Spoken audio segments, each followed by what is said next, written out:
The old man will. The old man will. The old man will. The old man builds. The old man builds is broken in the head. People not seeing reality has put them in the red. Where conscious and spirituality been stricken from the norm and replaced with the ignorance of basic magnetic form. The geometry of God keeps running through his head. That's what makes old man builds broken in the head. The old man builds. The old man builds. Spheres of destiny are spinning in his mind, making him travel back and forth in time, battling the establishment for just a little recognition. Has him forcing the world to understand his premonition. That world will have all the technology in the end, even if it means his life will fail to instead. The old man builds. The old man builds. The old man builds. The old man builds. Hello everyone and welcome. My name is Nathan, otherwise known as the Old Man Builds. Sorry for the technical difficulties getting on today. Had to shut down the computer and restart it. First time I've ever had to do that, man. I don't know what's going on here. Anyway, with that said, man, let's start talking about the ether. You see, they tried to tell us that we're in a black hole. I just don't buy it. You know, we're in an ether. I mean, I don't know how else to tell people this. It's everything. It is literally everything. So, I mean, you got to figure this one out. The entire cosmos is in an ether, but every individual planet or sun will have its own.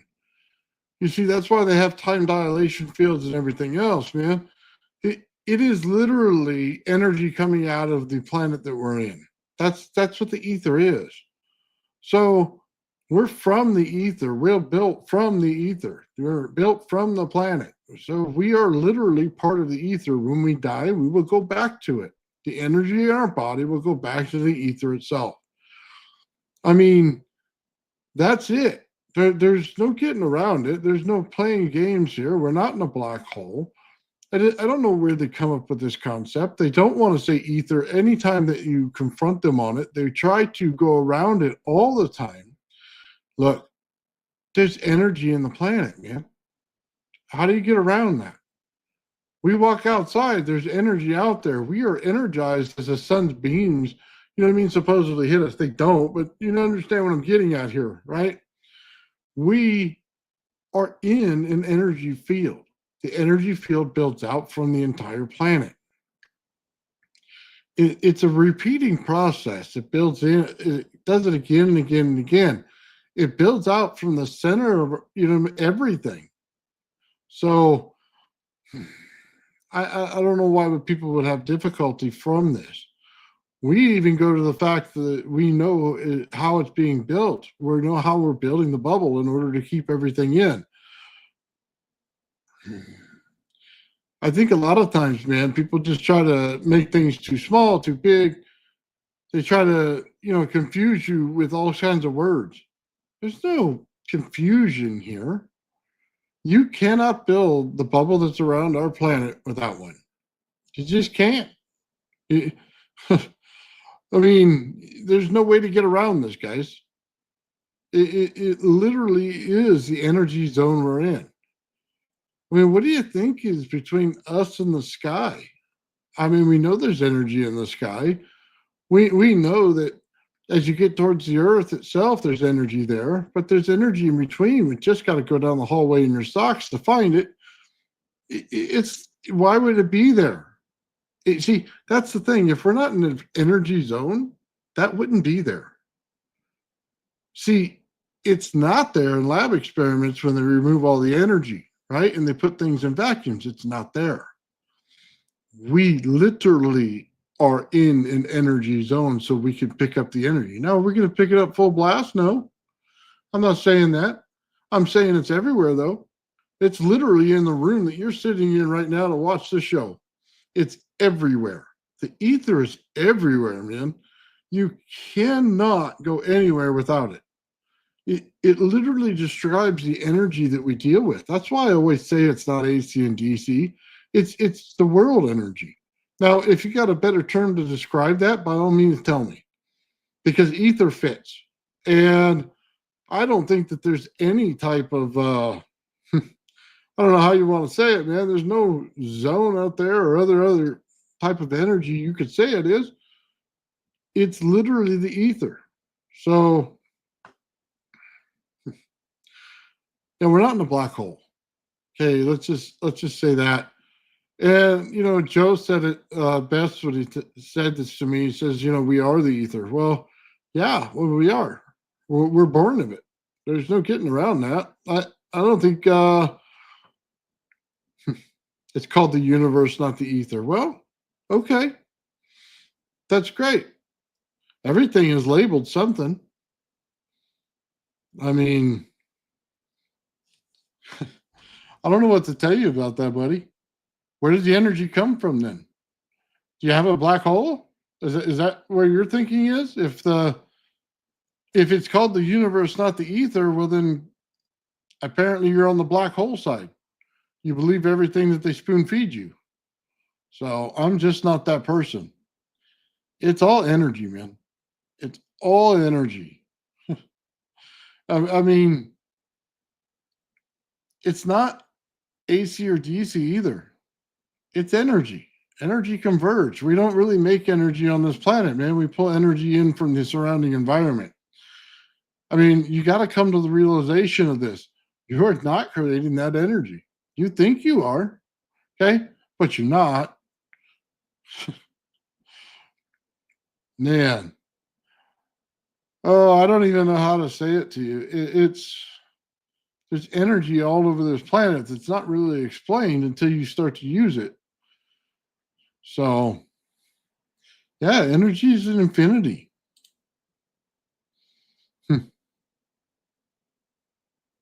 You don't think that I understand what the universe is? A lot of book reading there. A lot of book reading, buddy. I don't think you understand what the universe is. I don't even think you understand how it's built if you can't figure this out. What is your energy type then? By all means, dazzle me. I mean, dazzle me. Put it in lights. What is the energy type that runs everything? Go ahead. I dare you to say black hole. Go ahead. Give me the energy type. You see, that's the problem. Oh, so many answers in the books, never the right questions. You see, we don't have a black hole. We don't have a big succubus sitting in the center of our universe. We have energy. Energy builds out to everything. Everything builds out in energy. It's not chaos theory. It is 100% structured. Man, it's scalar. Yeah, that's absolutely true. But the ether is scalar. I mean, that's absolutely true. I'm not going to deny you that that's how it builds out because we see it on a daily basis. Anybody who's built two Tesla coils and put it in a scalar field understands that one. That is 100% true. But what's the energy? You see, they can't describe it because they don't understand it. You've never built the scalar field. Yeah. If you've never built the scalar fields, you wouldn't understand the ether. And I understand that. So but once you do, you're not going to be convinced of anything else. You literally have to understand what it is. It could be untapped potential energy. Thank you, Lulu. Yeah, but that's what the ether is. It's the energy that feeds off the other energy recycled the nature here on this planet. The energy that feeds off other energy. Well, what's the other energy?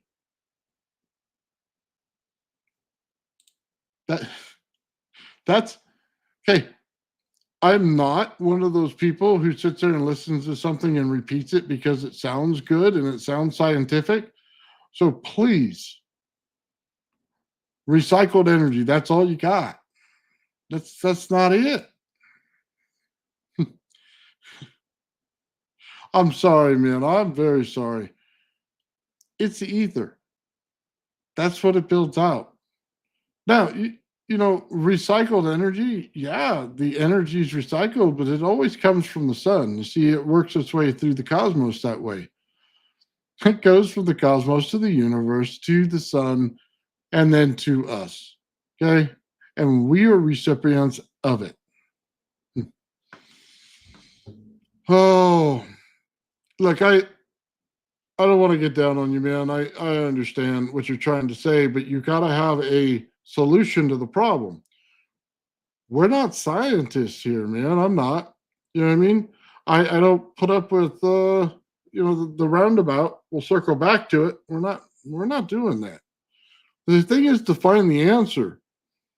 So when you go and do this, if you ever built anything that does that,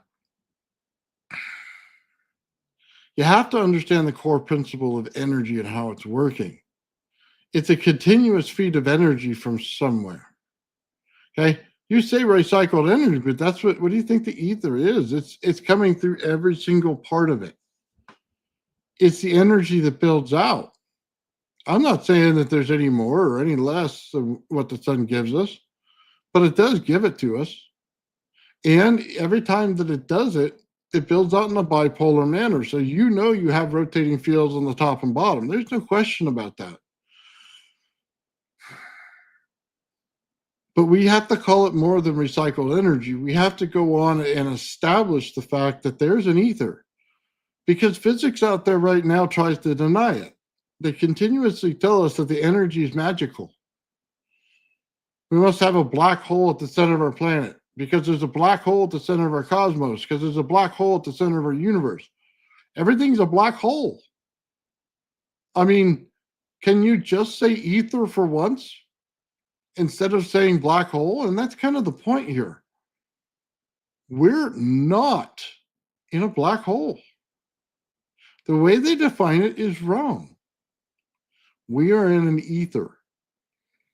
Everything that we do says it. The way things build out, the way we see things, the way we establish things. Yeah, it's recycled energy. It comes from our sun. There's no disputing that, but it's more than that. And that's the point I'm trying to make.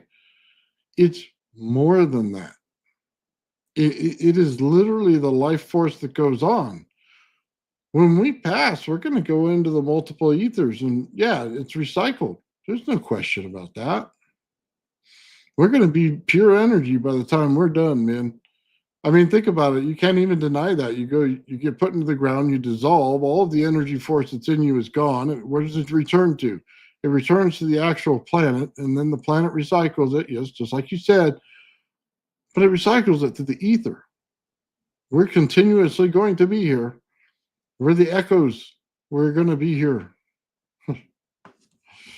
Oh, let's see. Two different credit headed in the opposite direction and the opposite spins, each of their own capacity and combined capability. Yeah. You're only thinking about our sun. You have different color of stars and different frequencies and time. Other stars are fuel stars. Well, I know that. Oh, I'm fully aware of all that. Everything runs at a different frequency. I know that. But the one that puts out all the frequency is in the center of our cosmos. And the center of our cosmos is an ether. So I'm not misunderstanding you whatsoever. I know all about how things resonate and how they work and how they intertwine with each other and how they entangle with each other. I'm well aware of it. Okay. But all that has to start somewhere. All of it. And it starts with the energy that starts everything. I wouldn't be surprised to see everything built out just like we think our planet does when you see all the pictures. Not whatsoever. Oh my God. It is one energy source. So I hate to say that. You can calculate it. Go right ahead. I guarantee you can calculate it. On the outside, there's less energy. On the inside, there's more energy. That's going to be a 100% fact. All energy and frequencies build out from the center, and they all get less and less as they go to the outside. That is a fundamental fact. That is how energy builds out. It is always from the center. Always. It is always what's in the center that builds out everything, and that is the ether. We can individualize the ether. We can. In each planet, you can. I'm not saying that you can't, but you're going to. You're going to build it out that way. And then everything that you build that has anti-gravity in it, you're going to build your own. It's going to be in your locality. But it's going to be different frequencies. Man, it's everywhere. And I'll tell you a reason why. You have a beat frequency that goes between us and the sun. You have frequencies that are matching between the sun and us, but those frequencies are all different for every planet. I guarantee you, if you find out which one it is, you could put up an antenna between us and the sun and you pull in energy all day long. All day long. Because that's how it's building out. It's building out in a beat frequency between us. And that's what we're associating with the frequency of the planet. It's not the resonance frequency of the planet. Yeah. By the way, man, time energy. I love what he did. Let me just tell you guys real quick because it came up. He put me speaking a different language on his channel, man. I absolutely love it. I absolutely love it. It was incredible. The funniest thing I ever see, man. It was cool, man. And I know it's all serious and stuff like that, but it was the biggest compliment you can ever pay to somebody, and I want to say thank you for that. So, oh, the antenna's not the solar panel, buddy. I'm gonna tell you that right now. You're just gonna be picking up cosmic rays at that point. You're gonna be picking up very little energy from the sun in that capacity. There's a much bigger energy field out there. Oh man, that's right. Spread the word.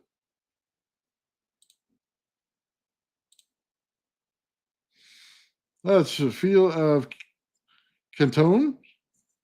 I'm not sure what the word is.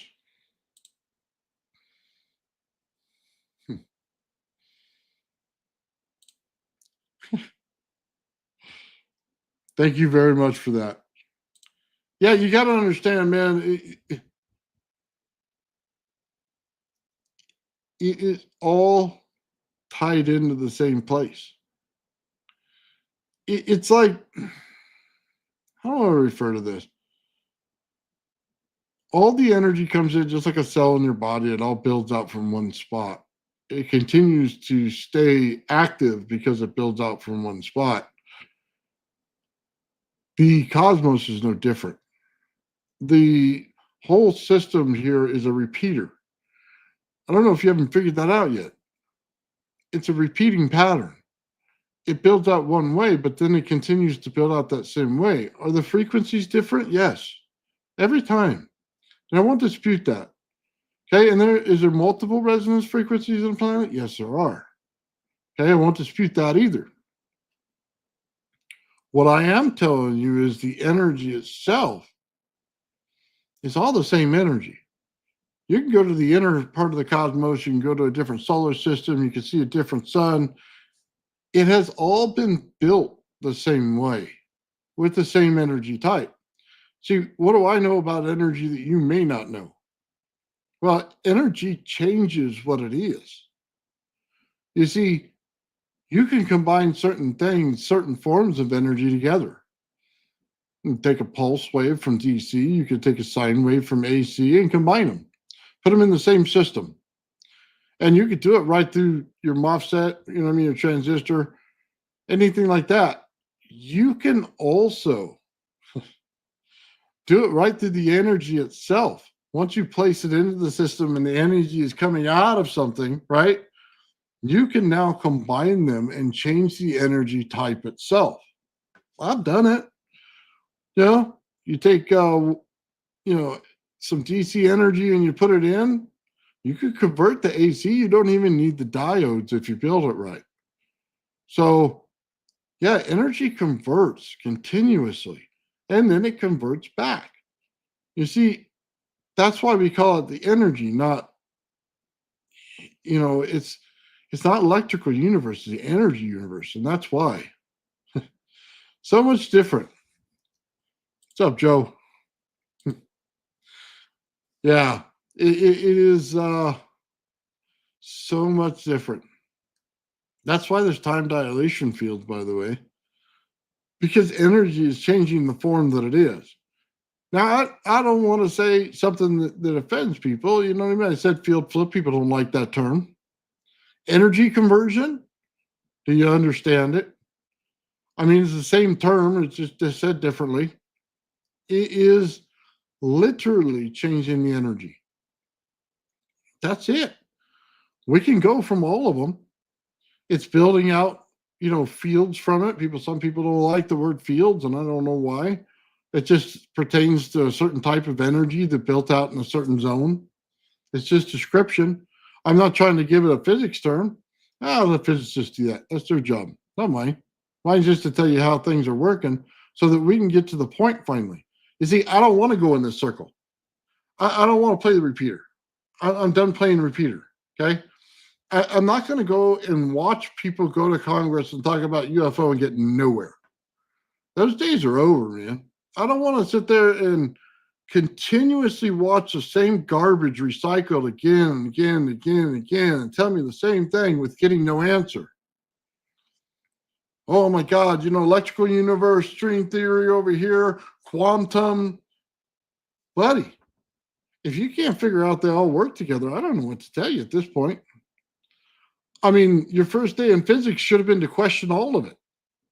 That's what your job should have been, not to, It isn't, it's accurate as a description term. This is the problem right here. A field isn't accurate. What do you call it? When you build out energy in a bubble that has a particular range, what do you call it? The friend zone? I don't know. You see, you have to call it a field. Steinmetz called it a field.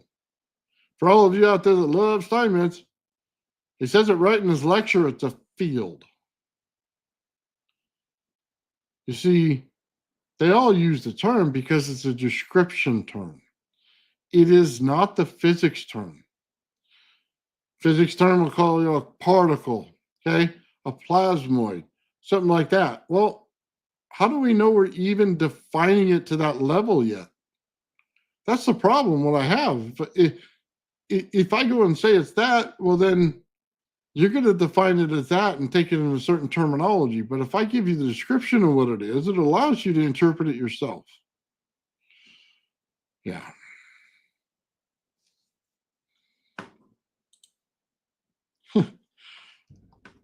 There you go.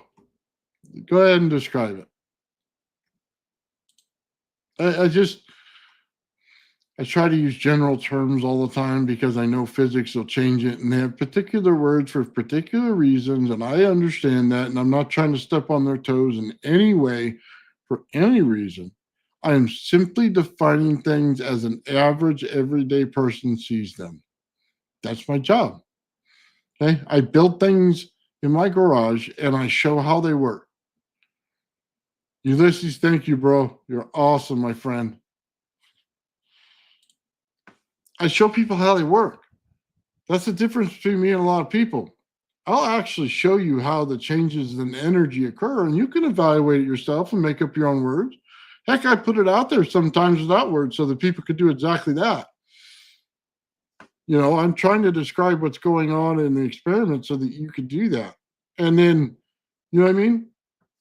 You could see the little points where there's nothing.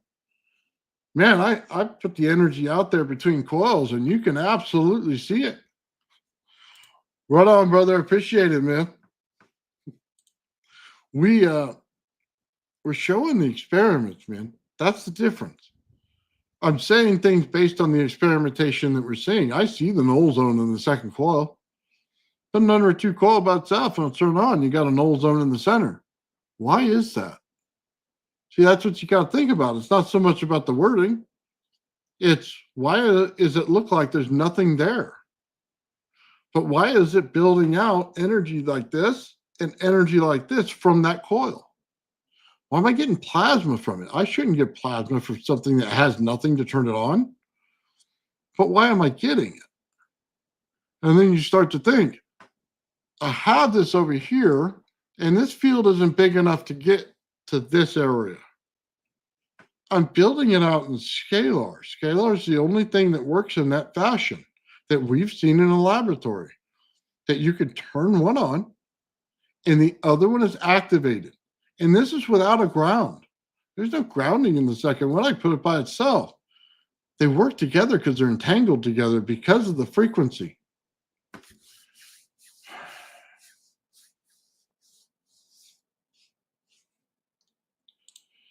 Oh, let's see what you say now.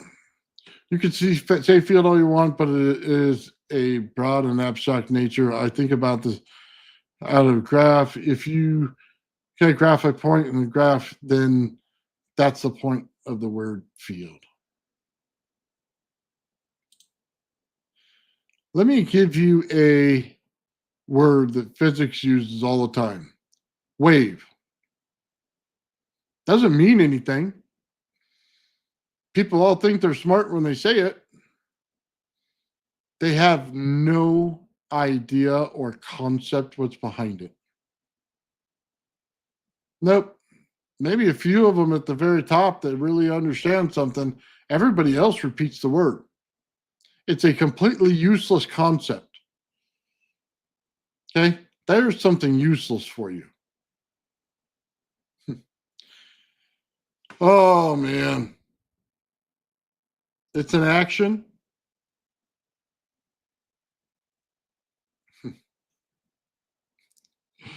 Oh, waves are what fields do. Well, that might help if they actually described what they were talking about. You know what I mean? You can't just say wave. If I say a field, I'm telling you how the energy builds out. You know what I mean? It's the description that comes with it. If I say I got a field, right?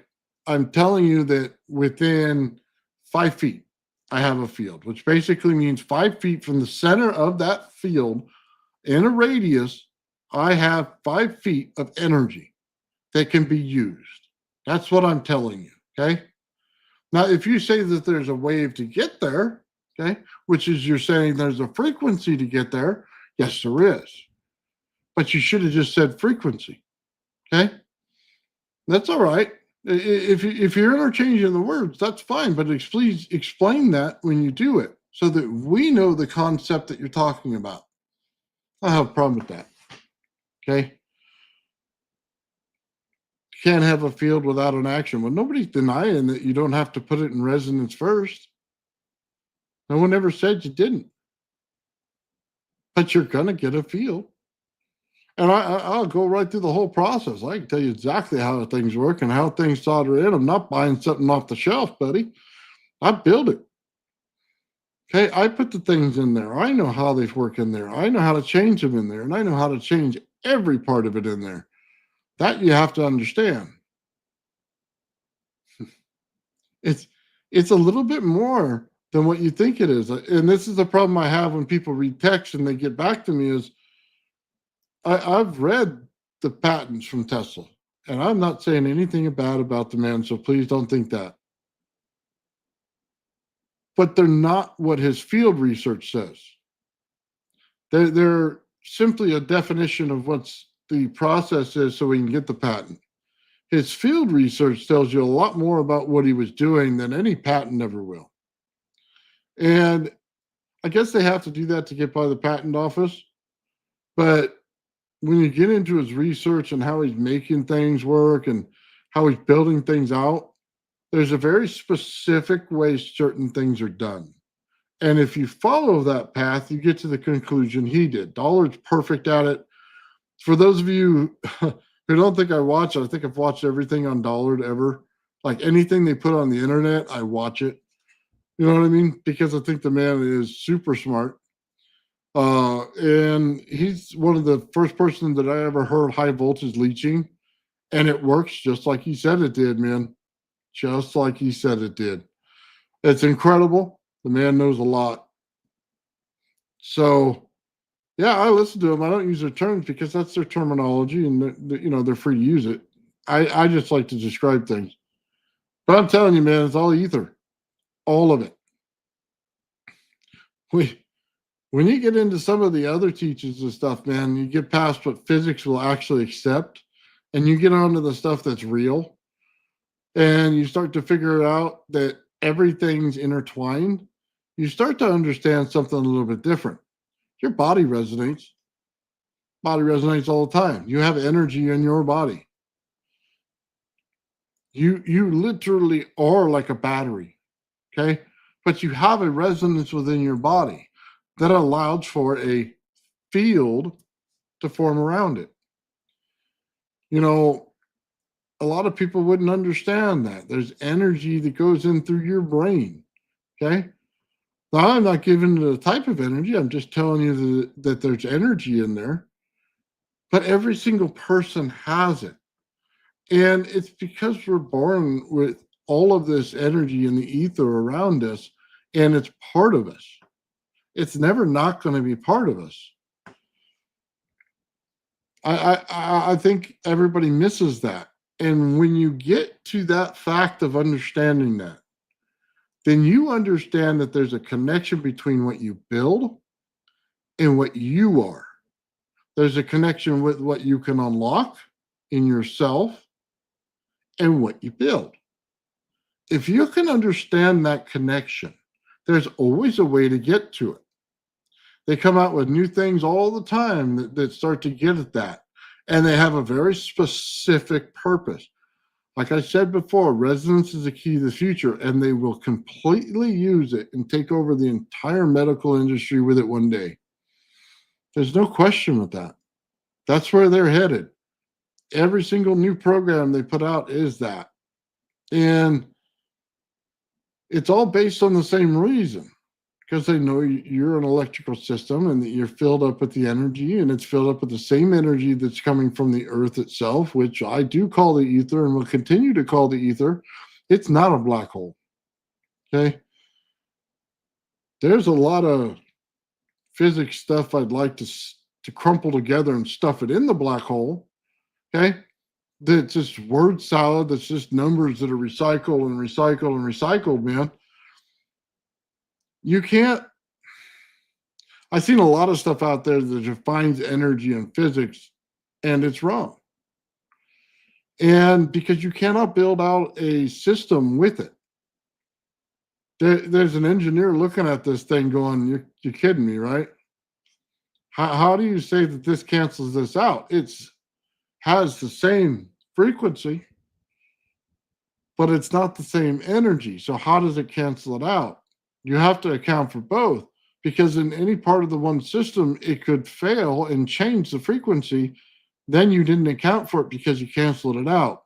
I don't agree with that. I think you just write it all out. But they don't even see a lot of simple things that we see.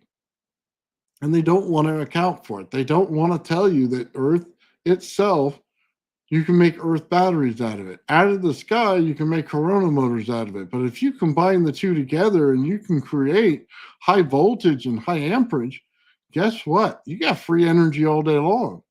All you need is a system to do it. You see, that's what Tesla gets in trouble for. When he started creating that Wardenclyffe Tower, yes, it can work as a tower and put out energy. There's no question about that, because everything could be put in reverse. But it also can be used to pull in the energy from the sky. It can be put into straight into the water table. It can be pulled out of the ground, and you can use capacitors, just like in radiant energy patent, that he uses in a capacitor that goes back and forth like this, and he has a center plate and pulls it out. Okay? It's that simple. It is that simple. We have an energy zone going on, and we're not taking advantage of it in any way, nor do they want to recognize it's there. And I think that has more to do with financial pressures than it does probably physics. But who do you think pays the physics department? So, yeah, we have it all. We've had technically to us free energy. Is it according to physics in the way they like to say it? No. But that's the point here, isn't it? They keep lying to us so that we don't have it. It's right there in front of us. Okay, it's like laughing on our face. It's right there. You know, we all got to start seeing things for what they are, not what they keep saying they are. It's all word salad. It's a big word salad. You get past a few fancy numbers, and it's all word salad. Okay? Can we see atoms? Well, I looked at an electron microscope, and they had the atoms lined up. The atoms lined up like that? Or atoms separated? I don't know. Do you? Because they keep telling us what they are, but they're never really showing much. They show little dimples. You know what I mean? That's what they show in an electron microscope. Let's not get crazy here. They show dimples. They take a highly energized electron field and they beam it down through all of these things here, and they show dimples. I don't know that I'm quite convinced that that's an atom.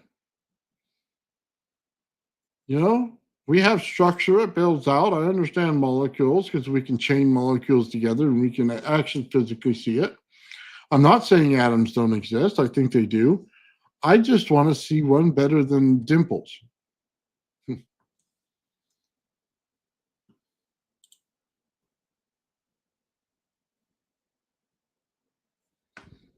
Let's see. Can happen when an electron absorbs a photon, a packet of light, or collides nearby with an atom or particle. Kind of a crazy thing, huh? If you took all those things out, if I took out the word atom, if I took out the word proton, if I took out the electron, if we took out particles, and we just look at what's going on, this is why people don't believe in that stuff, because they see it as it could be a field. Now, could all those things be in the field? Absolutely. But what people conceive of and what they can see is something completely different. This is why they reject some of this science. Now, could it all be correct? Sure, it could. I'm not saying it's not. I'm simply saying that's why they do it. Because you make it so highfalutin that nobody wants to be part of it. Because they see how things are built out.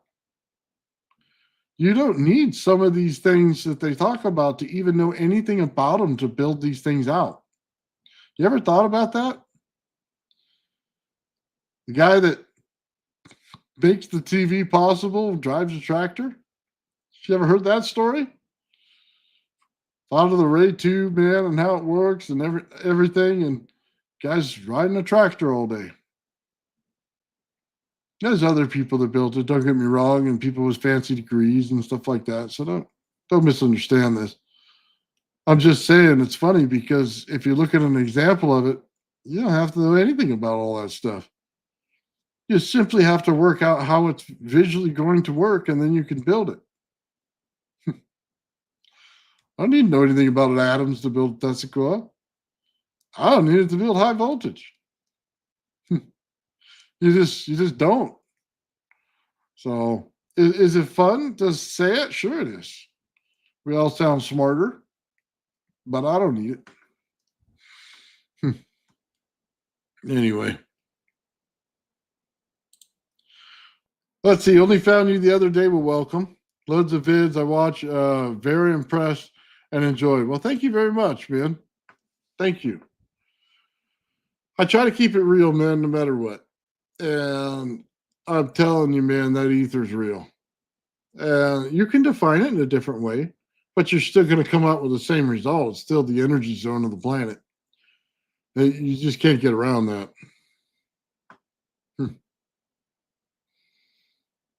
Yeah.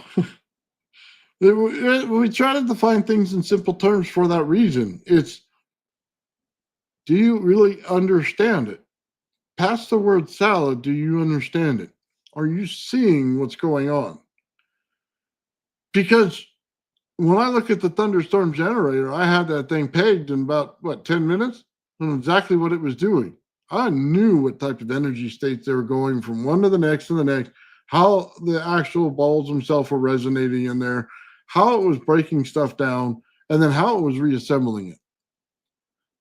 You know, how the ionization works when you put the light bulb in the water, why it's working that way, why it can break up the different chains that are going on in the molecules. All of it was pretty easy. You know, it wasn't difficult to figure out. Is it an over unity device? Well, if you do it the right way, it is. They don't bring it out that way, and they won't say it's that way, because then modern physics will have it shut down. They can't put up with it. But they're figuring out real quick, when you start resonating things, you start building energy inside of them. That's why they're always looking at those plasma orbs, ball lightning, whatever you want to call it. They all look at that because the same phenomena is happening every single time. When you start resonating two things that are not the same frequency and resonance, you start to get a change in it. When you get a change in that, it starts to build out energy in a very particular way. And it continues to do it. You see, that's the thing. It's not hard to build the field of energy. It's actually fairly easy. You just got to understand what's going on there. I think that's where I lose some people, because they go, well, how do you get a ball that sits in there in the middle of nowhere? Well, it's like viscosity. You're simply creating something that has a zone to it. And now you know that it's there. Can you fill it up? If you can fill it and it does not go past the zone, then you know you have it. If it goes past the zone, then guess what? You don't have it. That's pretty simple logic, right? If you reverse what you're doing and turn this experiment inside out, is it pushing it throughout the room? That's a simple experiment, right? If it pushes it throughout the room, you'd say, okay, well, obviously it's doing something. If it can push it and it can hold it in, then we have something. And that's exactly what it does. Let's see. Electricity travels around. Electricity being divided comes from ether. The brain is just a hard drive. Yeah. And you know what's becoming more and more important is that crystalline structure that's in your brain. You ever think about that? You got a crystalline structure in your brain, or they say it's at the very back or something like that. So if you learn how to resonate a crystal and resonate it the right way, what is that saying about what's in your brain then? If you can resonate any kind of crystal, and you can learn the secret, okay, of the Ark of the Covenant, where you can resonate crystals. Remember the shield that they had on them, little, I don't know what you call it, probably not called a shield, but the thing they had on the monks, and they had the little crystals on there, and then they would light up. Well, when you resonate that, what else are you doing? Well, the stories are absolutely true. They have people out there getting sick, and they say, well, it's nuclear. Well, it's not nuclear. No. They are resonating something in that box. We use it for crowd control today. We absolutely know. No, there's no getting around that. You cannot unsee something once you've seen it. Once you know what they were doing there, and they know how to build out crystals, and they know how to build out diamonds harder, and they know how to make more energy in diamonds by adding compression to the diamond by the way they build it out, so it has permanent energy in it. Oh, they know. Yeah, they know. They kind of let the cat out of the bag. They give you the answer. You see, that's what this whole thing was about, man. Yeah, right there. Sound is the word of God. Well, that's how we started everything, isn't it? It's how the first frequency was formed. God spoke us into existence. I believe that. Truly believe that. And Joe's real good about talking about that and telling you about that. And he, has background and stuff on that. So, yeah, that's the way it worked. Yeah. Sacred geometry is how God built it out. So you say particles, right? So you could only quantum entangle particles. Well, you build it here, build it here, build it here. There's the particles, but the particles got to resonate with each other. Link, link, link. We see it when we build out resonance in a lab. If you truly know what you do in resonance, then you'll be able to build it easily. I've gotten to the point, man, where I can wind a coil and know exactly where it is in resonance by the way I wind it. And I will be within just a hair's breadth of perfection on every one of them. I just know it. As soon as I start it up, man, it goes right in. The only thing it messes with you is when you add a little tail wire to it or something like that, because it changes the frequency, but your winding pattern is exact. Yeah, it's crazy. They all light up at the same time.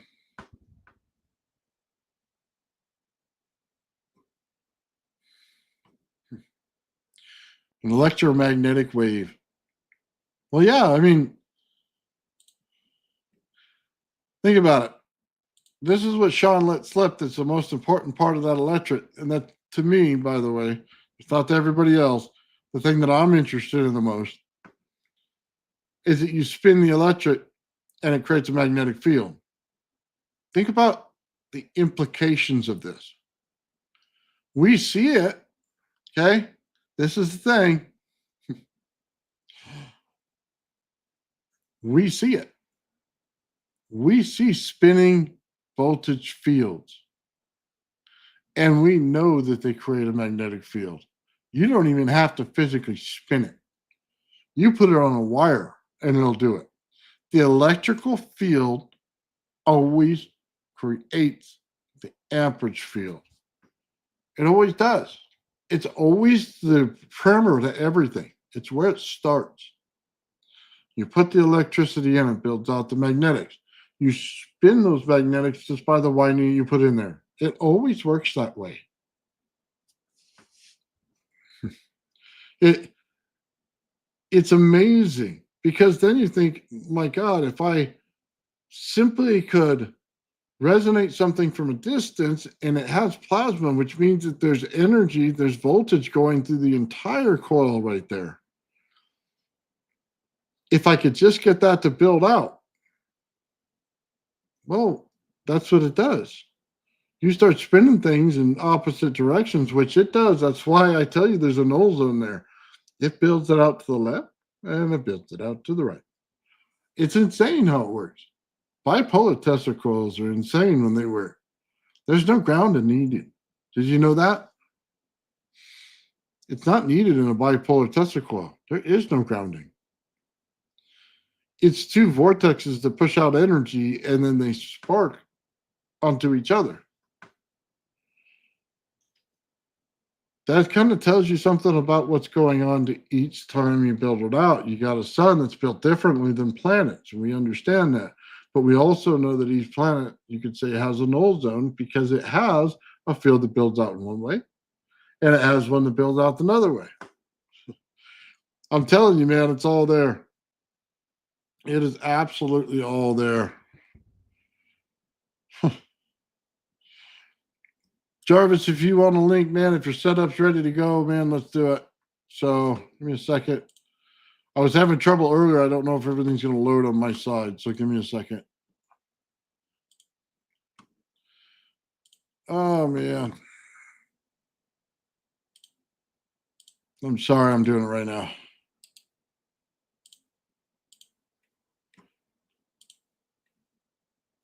There you go.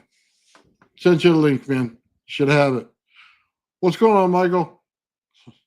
Dude, by the way, did you see Ken's stuff? I was watching him the other day. and Ken Wheeler, and he was talking about that obsidian, the black obsidian. Man, that's some wild stuff. It's how do I say this? You want to get to the Akashic record, you're not looking at it's not looking at the obsidian, it's the reflection of the obsidian that's in your mind's eye. That's what's crazy, right? Because light black is just a reflection of light. What's up, Jarvis? Hey, thanks for having me on, Nathan. Yeah, not a problem, man. How's it going? Pretty good. First of all, I'd like to say I hope Sean gets better. I've been a little bit concerned about him, and um, good thoughts are wanted. If you believe in God, please pray for him. But hey, he's gonna get better. Everybody has hard times, but I'm just I'm worried, and I just want good vibes to go to him, first of all. But Well, thank you we're for all having there me with on. you, man. Yeah. Sean's a great person, man. He's an even better friend. So, Yeah, he's and with the electric spinning and creating magnetic fields, that's a huge thing that a lot of people don't think about, and that's why I say when you think of the sun, there's not much iron content, right? And we generally contribute magnetism to iron or cobalt or nickel or some type of magnetic content. You'll notice those magnetic contents go into asteroid belts and stuff. Like the asteroid belts are mostly made of iron and cobalt and nickel type of materials, which is interesting because it's on that block wall, right? It's in that mhm. area that circles, and the magnetic materials actually accumulate there, in my opinion. Um, and there could have been collisions or whatever, or there could just be light making the asteroid belt between Jupiter and the sun, because Jupiter is almost a brown dwarf. It puts out a lot of energy, and the energy from Jupiter and the sun could have caused this belt of magnetic materials around the block wall of the sun, and what I'm getting at is the sun doesn't have much magnetic material when it comes to science and us investigating what we think the core is. What gives it the magnetism is it's a plasma that spins, so it's a charged body that spins, and it's because it's the charged body that spins that gives it a humongous magnetic field. It's the dominant magnetic field in the solar system. So then But you agree with me on the whole electric thing. that's what I'm It- getting it- at. yeah. Okay, go ahead. Yes, this is part of, I delve into theories, but I try to illustrate it because um it's weird. I have a model in my head of what I envision the universe as, which gives me an advantage in my opinion, because it's hard to get a holistic view of what you personally view as the universe. I have a model that's fractal, recursive, based off plasma. All the electrical theories are definitely true, and gravity's like 10 to the 30 power less than electric or magnetic forces. So gravity on a holistic view is really weak. So Give me a second. gravity's Can you easy. turn your mic up? Can you turn the volume in your mic up just a bit? Sorry, people are asking. I just want to make sure I ask because I'm having some trouble as well. Can you hear me? Oh, it's way too loud now.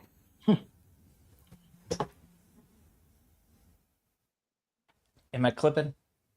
That Test. sounded better. Try it Test. now. Test. Is that good? Yeah, I got it now. Perfect. Sorry. All right. You're good. Like, go on with Um, what you're saying. and I try to stress this in the past that, magnetism isn't due to magnetic materials. Yes, it's obvious that magnetic materials give off magnetism, but also charged things that spin is anything, even a magnet is a charged thing that spins microscopically that gives you the magnetic field. So at the holistic view, you can have magnetism over the Curie temperature of magnetic materials. Like the earth is a dynamo theory, but they say the iron is too hot to spin and produce it because it's too hot. It's over the Curie. Mhm. But the earth is a charged object compared to the ionosphere, 100 volts per meter that spins. It has a bunch of ocean, which is salt water, like an electrolyte. It's literally a charged ball that's spinning with electrolyte so the magnetic field may not be due to some iron churning as a dynamo effect in the earth.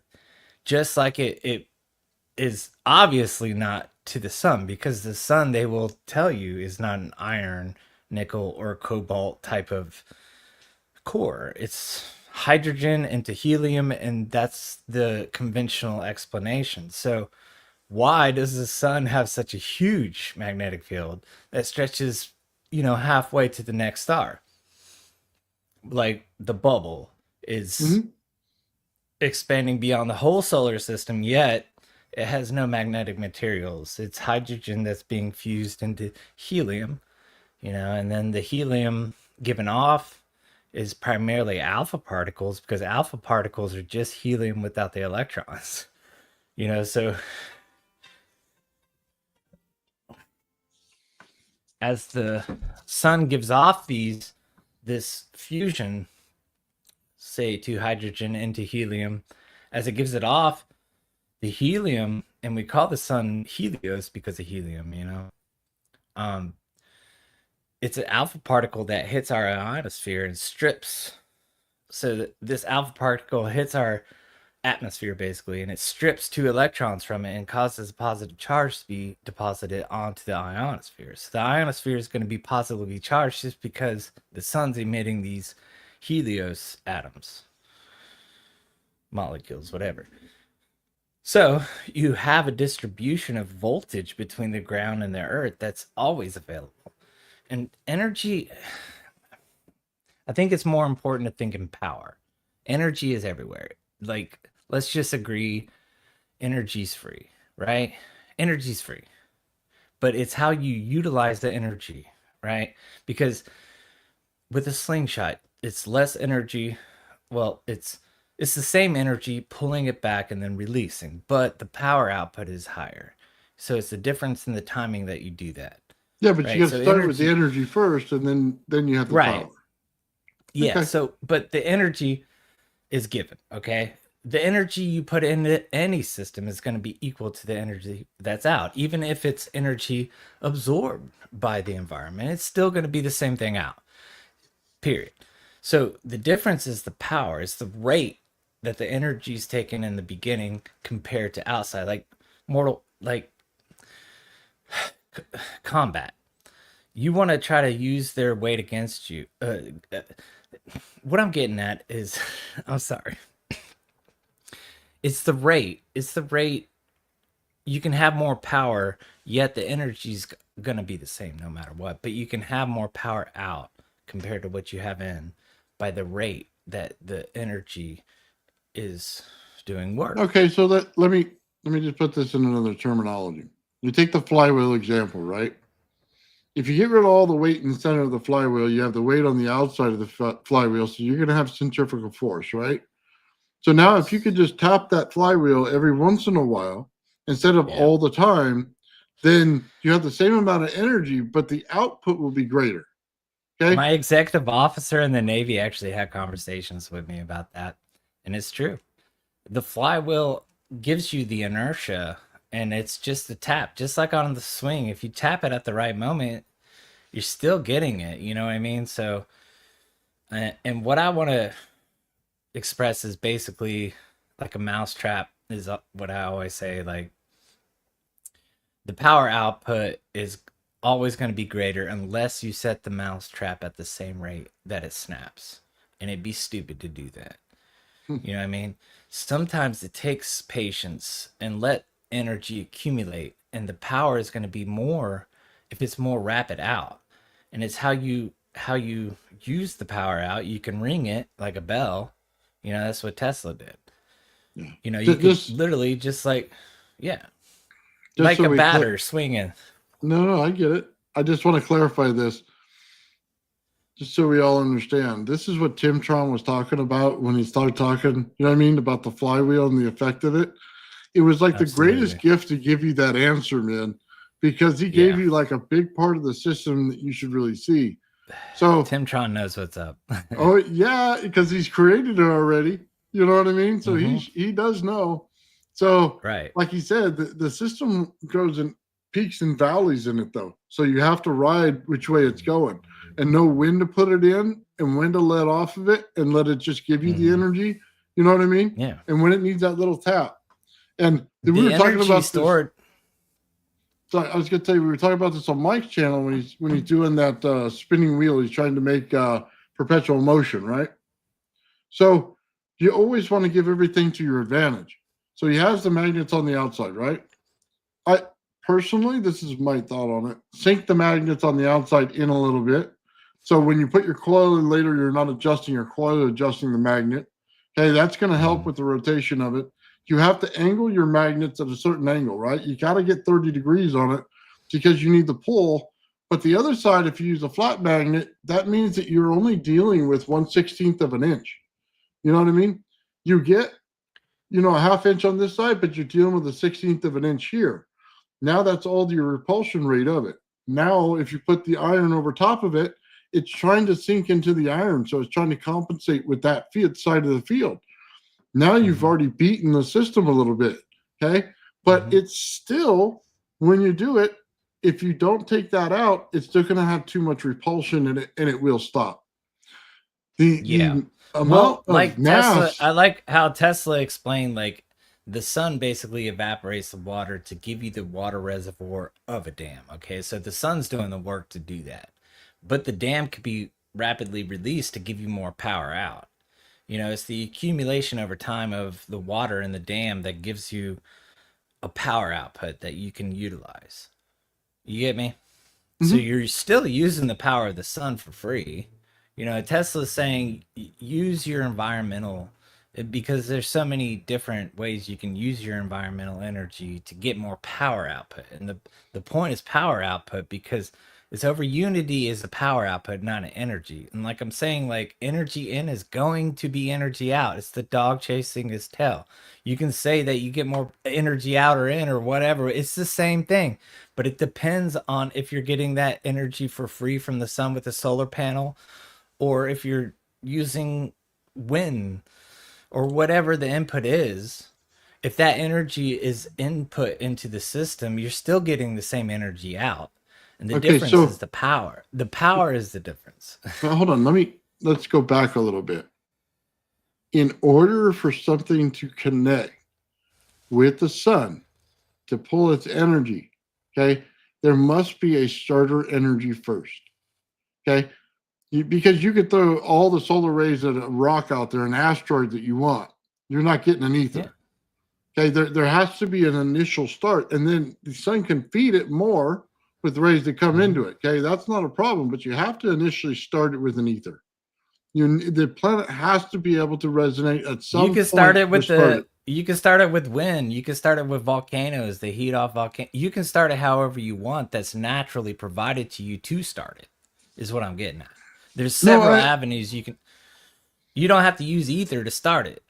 Yeah, that's a great start, but there's several other ways you can start it that's given to you for free that you literally don't have to pay for. It's an energy source that you can tap into everywhere. Like so are if you you're saying just that there isn't an observant. ether at the center of our planet? I don't know what's at the center of our planet.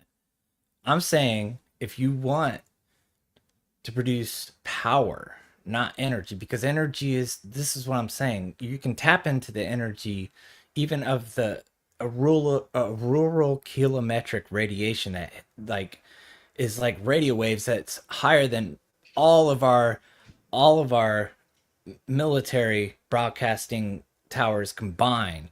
Like all this energy is just naturally happening that we can tap into.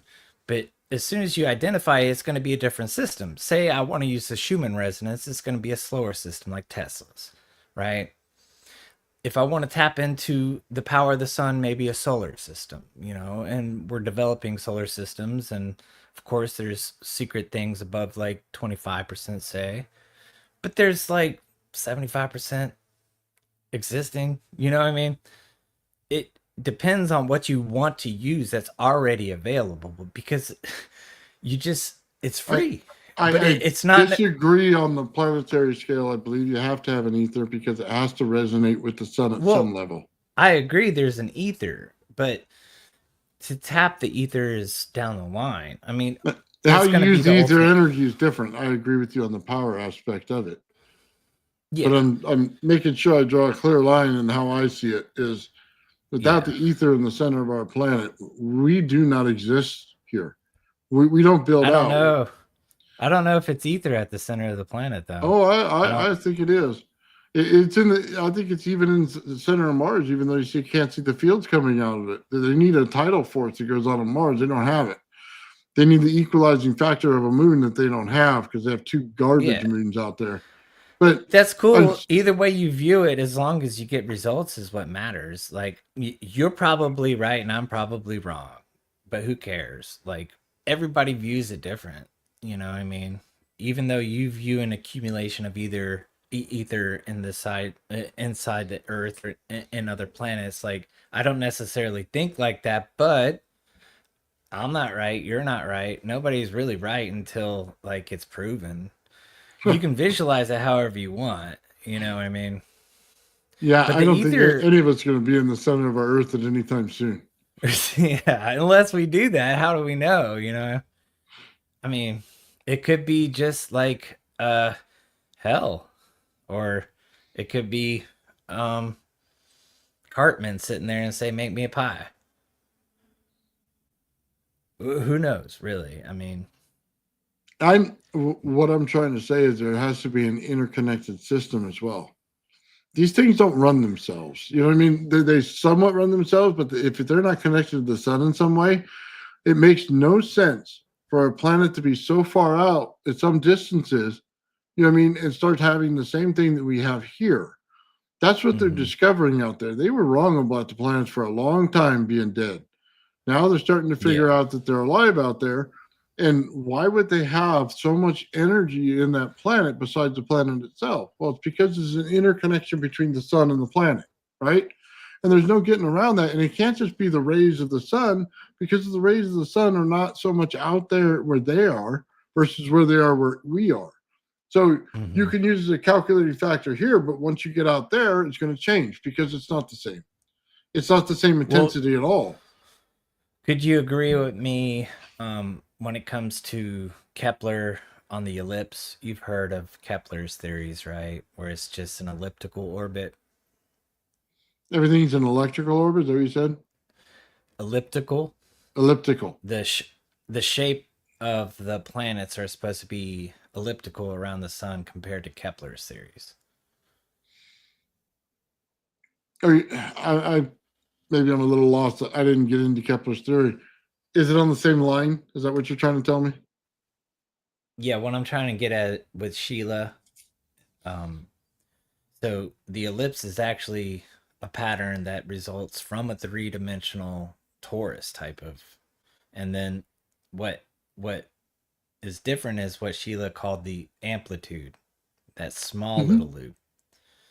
So in three dimensions, it looks like an ellipse if you were looking at it planar like we are. But if you were to look at it to the side, it has inclination to it. And that inclination is the amplitude as the planet goes around the sun. It's not an ellipse in this way. It's actually going up and down. It's got an amplitude, right? So in three spatial dimensions, it's not an ellipse. It's actually a shape that goes around a toroidal structure where you got one looping small and then one looping big. And that produces the illusion of an ellipse in two dimensions. Does that make sense? I think I'm getting there. Go ahead. So Kepler, all he had really was observations, Takeo, just wrote it down so he could uh put it down as an ellipse in 2 dimensions, but now we know with wave particle duality and everything that perhaps it's not just an ellipse, it's a wave type of, even with a planet or a moon is a wave type of orbit. It's not an ellipse. It's three dimensionally it's a wave. And it's a particle because I mean the planet seems like a big ass particle. I don't know what else to call it. But the planet is still giving us that wave particle duality as it's going around the sun, you know? Does that make sense? I don't like when they start intermixing waves and particles. I know, I know. This is what I'm getting at though. Like, why can't it be both? You know? It's both. Like, it seems like Well, a define the particle. wave in that context then. What's the wave in the context? The amplitude that Sheila was talking about, where it goes up and down, combined with the ellipse of Kepler, gives Is the you a particle wave, now but getting amplitude like this? Is that what the you're saying? particle is the Earth itself. Like, it seems like a solid body. The particle is the Earth itself, and we can go down to the center. We can go down up to the surface. It seems like a something that exists as a particle. If you zoom out, you know, big time, it looks like a small particle. If you zoom in, it looks like a big ass particle. But it seems like something solid that's doing a wave particle or a wave motion, and it has particle properties as it's doing it. It's both. It's, you know what I mean? I'm trying to take the context of the wave that you're saying and putting it into the context of the particle. Are you saying it's like a Right. golf ball on the outside that just fluctuates? You know what I mean? The dimples Yeah, come I in, mean, the dimples go out. Is that the wave? technically they say a particle is infinitesimal. So, but like, let's just take the surface of the Earth. It seems like something solid. Okay. But as this solid thing's going around the sun, it's not going in a straight line as an ellipse around it. It's going up and down as it's going through the straight line around it. So it's got a wave property. Okay. But it looks like macroscopically, it looks like something solid, like a particle, maybe. You know what I mean? So it has both Okay. properties. This is the problem I get into with people. I'm asking for a description of the wave inside the particle. And when I say a golf ball, I give you the perfect out because you have the dimples in the golf ball, right? And if you follow dimple to dimple, you're making a wave, right? But when it builds out in 3 dimensions, it looks like a big, I don't know, like a bubble you can crush in and pull out in different spots. So it'll literally go like a wave all the way around it, okay? In up and down and all in every single dimension there is, you know what I mean? And it'll cause anything that's out there to start doing this, just like you said, okay? That's what I'm trying to get at. Where do you intersect the wave into the particle? If you're saying that the particle's not a sphere, it's lumpy, okay, then I understand the wave part perfect. Yeah, it's what I'm trying to say is, what if it's both? Like, Buddhists kind of think it could be both. And like, Western people like to think it's either a wave or it's a particle. And we like to debate whether it's a wave or a particle, you know? But the simple answer is it's both. I mean, it doesn't matter if you see it as a wave and I see it as a particle and we get the same result.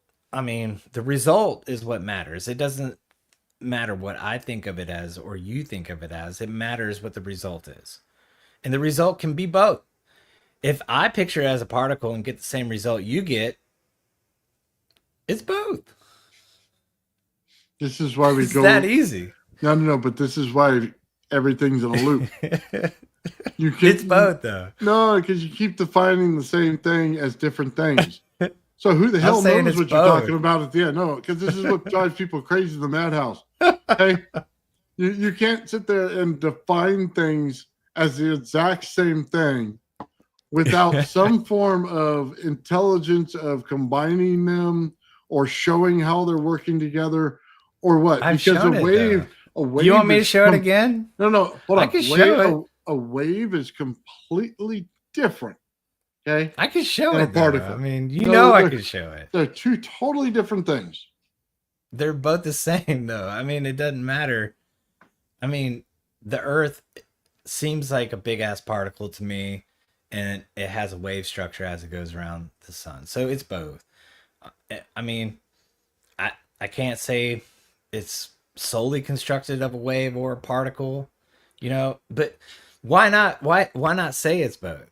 Why is it so difficult to agree that it's both? You know what I mean? It's okay. All right. How do I give this to you in an example that you can understand? Okay.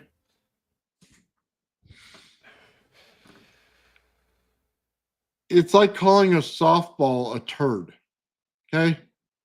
They're physically two different things. Okay.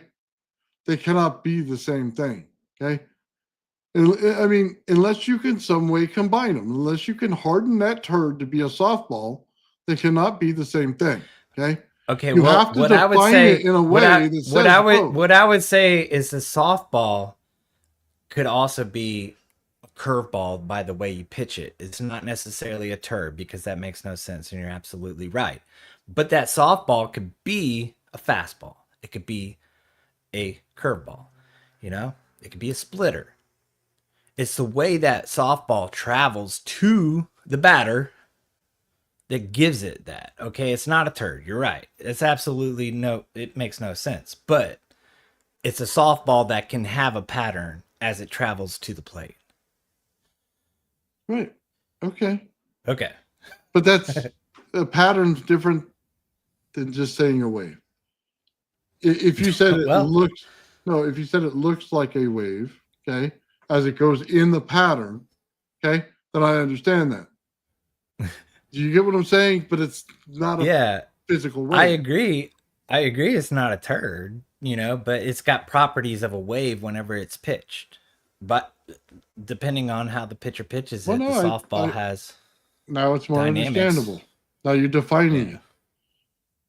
You see what I'm saying? You get what I'm getting at here? Yeah. You're defining. Yeah, you get where I'm getting at now. though. Yeah, I understood the concept originally when you said it. What I'm trying to get at is get you to define it, okay? So you don't just say wave and walk off. You say, well, it's a wave. I'll see you later. Have a great day. It's a wave. I mean, I can share my screen and define it if you want. You're not understanding what I'm saying then. I'm accepting what you're saying, okay? What I'm saying is because you defined what the wave was. In other people's speech, they never define the wave. They think you just get it when I say wave, and then they say it 200 times in a broadcast, and you're supposed to just get it. But it's very particular in how you do that. As an engineer, you should know this. You cannot just walk off and say wave. Okay? You just can't. No. How are you going to engineer it? How are you going to build it? How's it going to work? You know damn well you have to put it in there exactly in the way that it's going to work in the system. That's what I'm saying. That's why I'm not arguing your point. No, that's why I'm saying there's a difference between a fastball and a curveball and a splitter. The waves, if it's a pulse width modulator, it's going to be a pulse wave. Okay. If it's a sine wave, it's going to be up and down. So there is differences in the waves, and I agree. Yeah, there you go. I was just trying to get you to define it. That was it. I wasn't arguing your point. I was getting you to define your point. That was it. I mean, Sheila basically did that. I mean, just replay Sheila, and she, the amplitude is what I'm getting. Well, she separates the frequency from the amplitude. Okay. Yeah. And she's called the ratio, and the ratio is the beat frequency.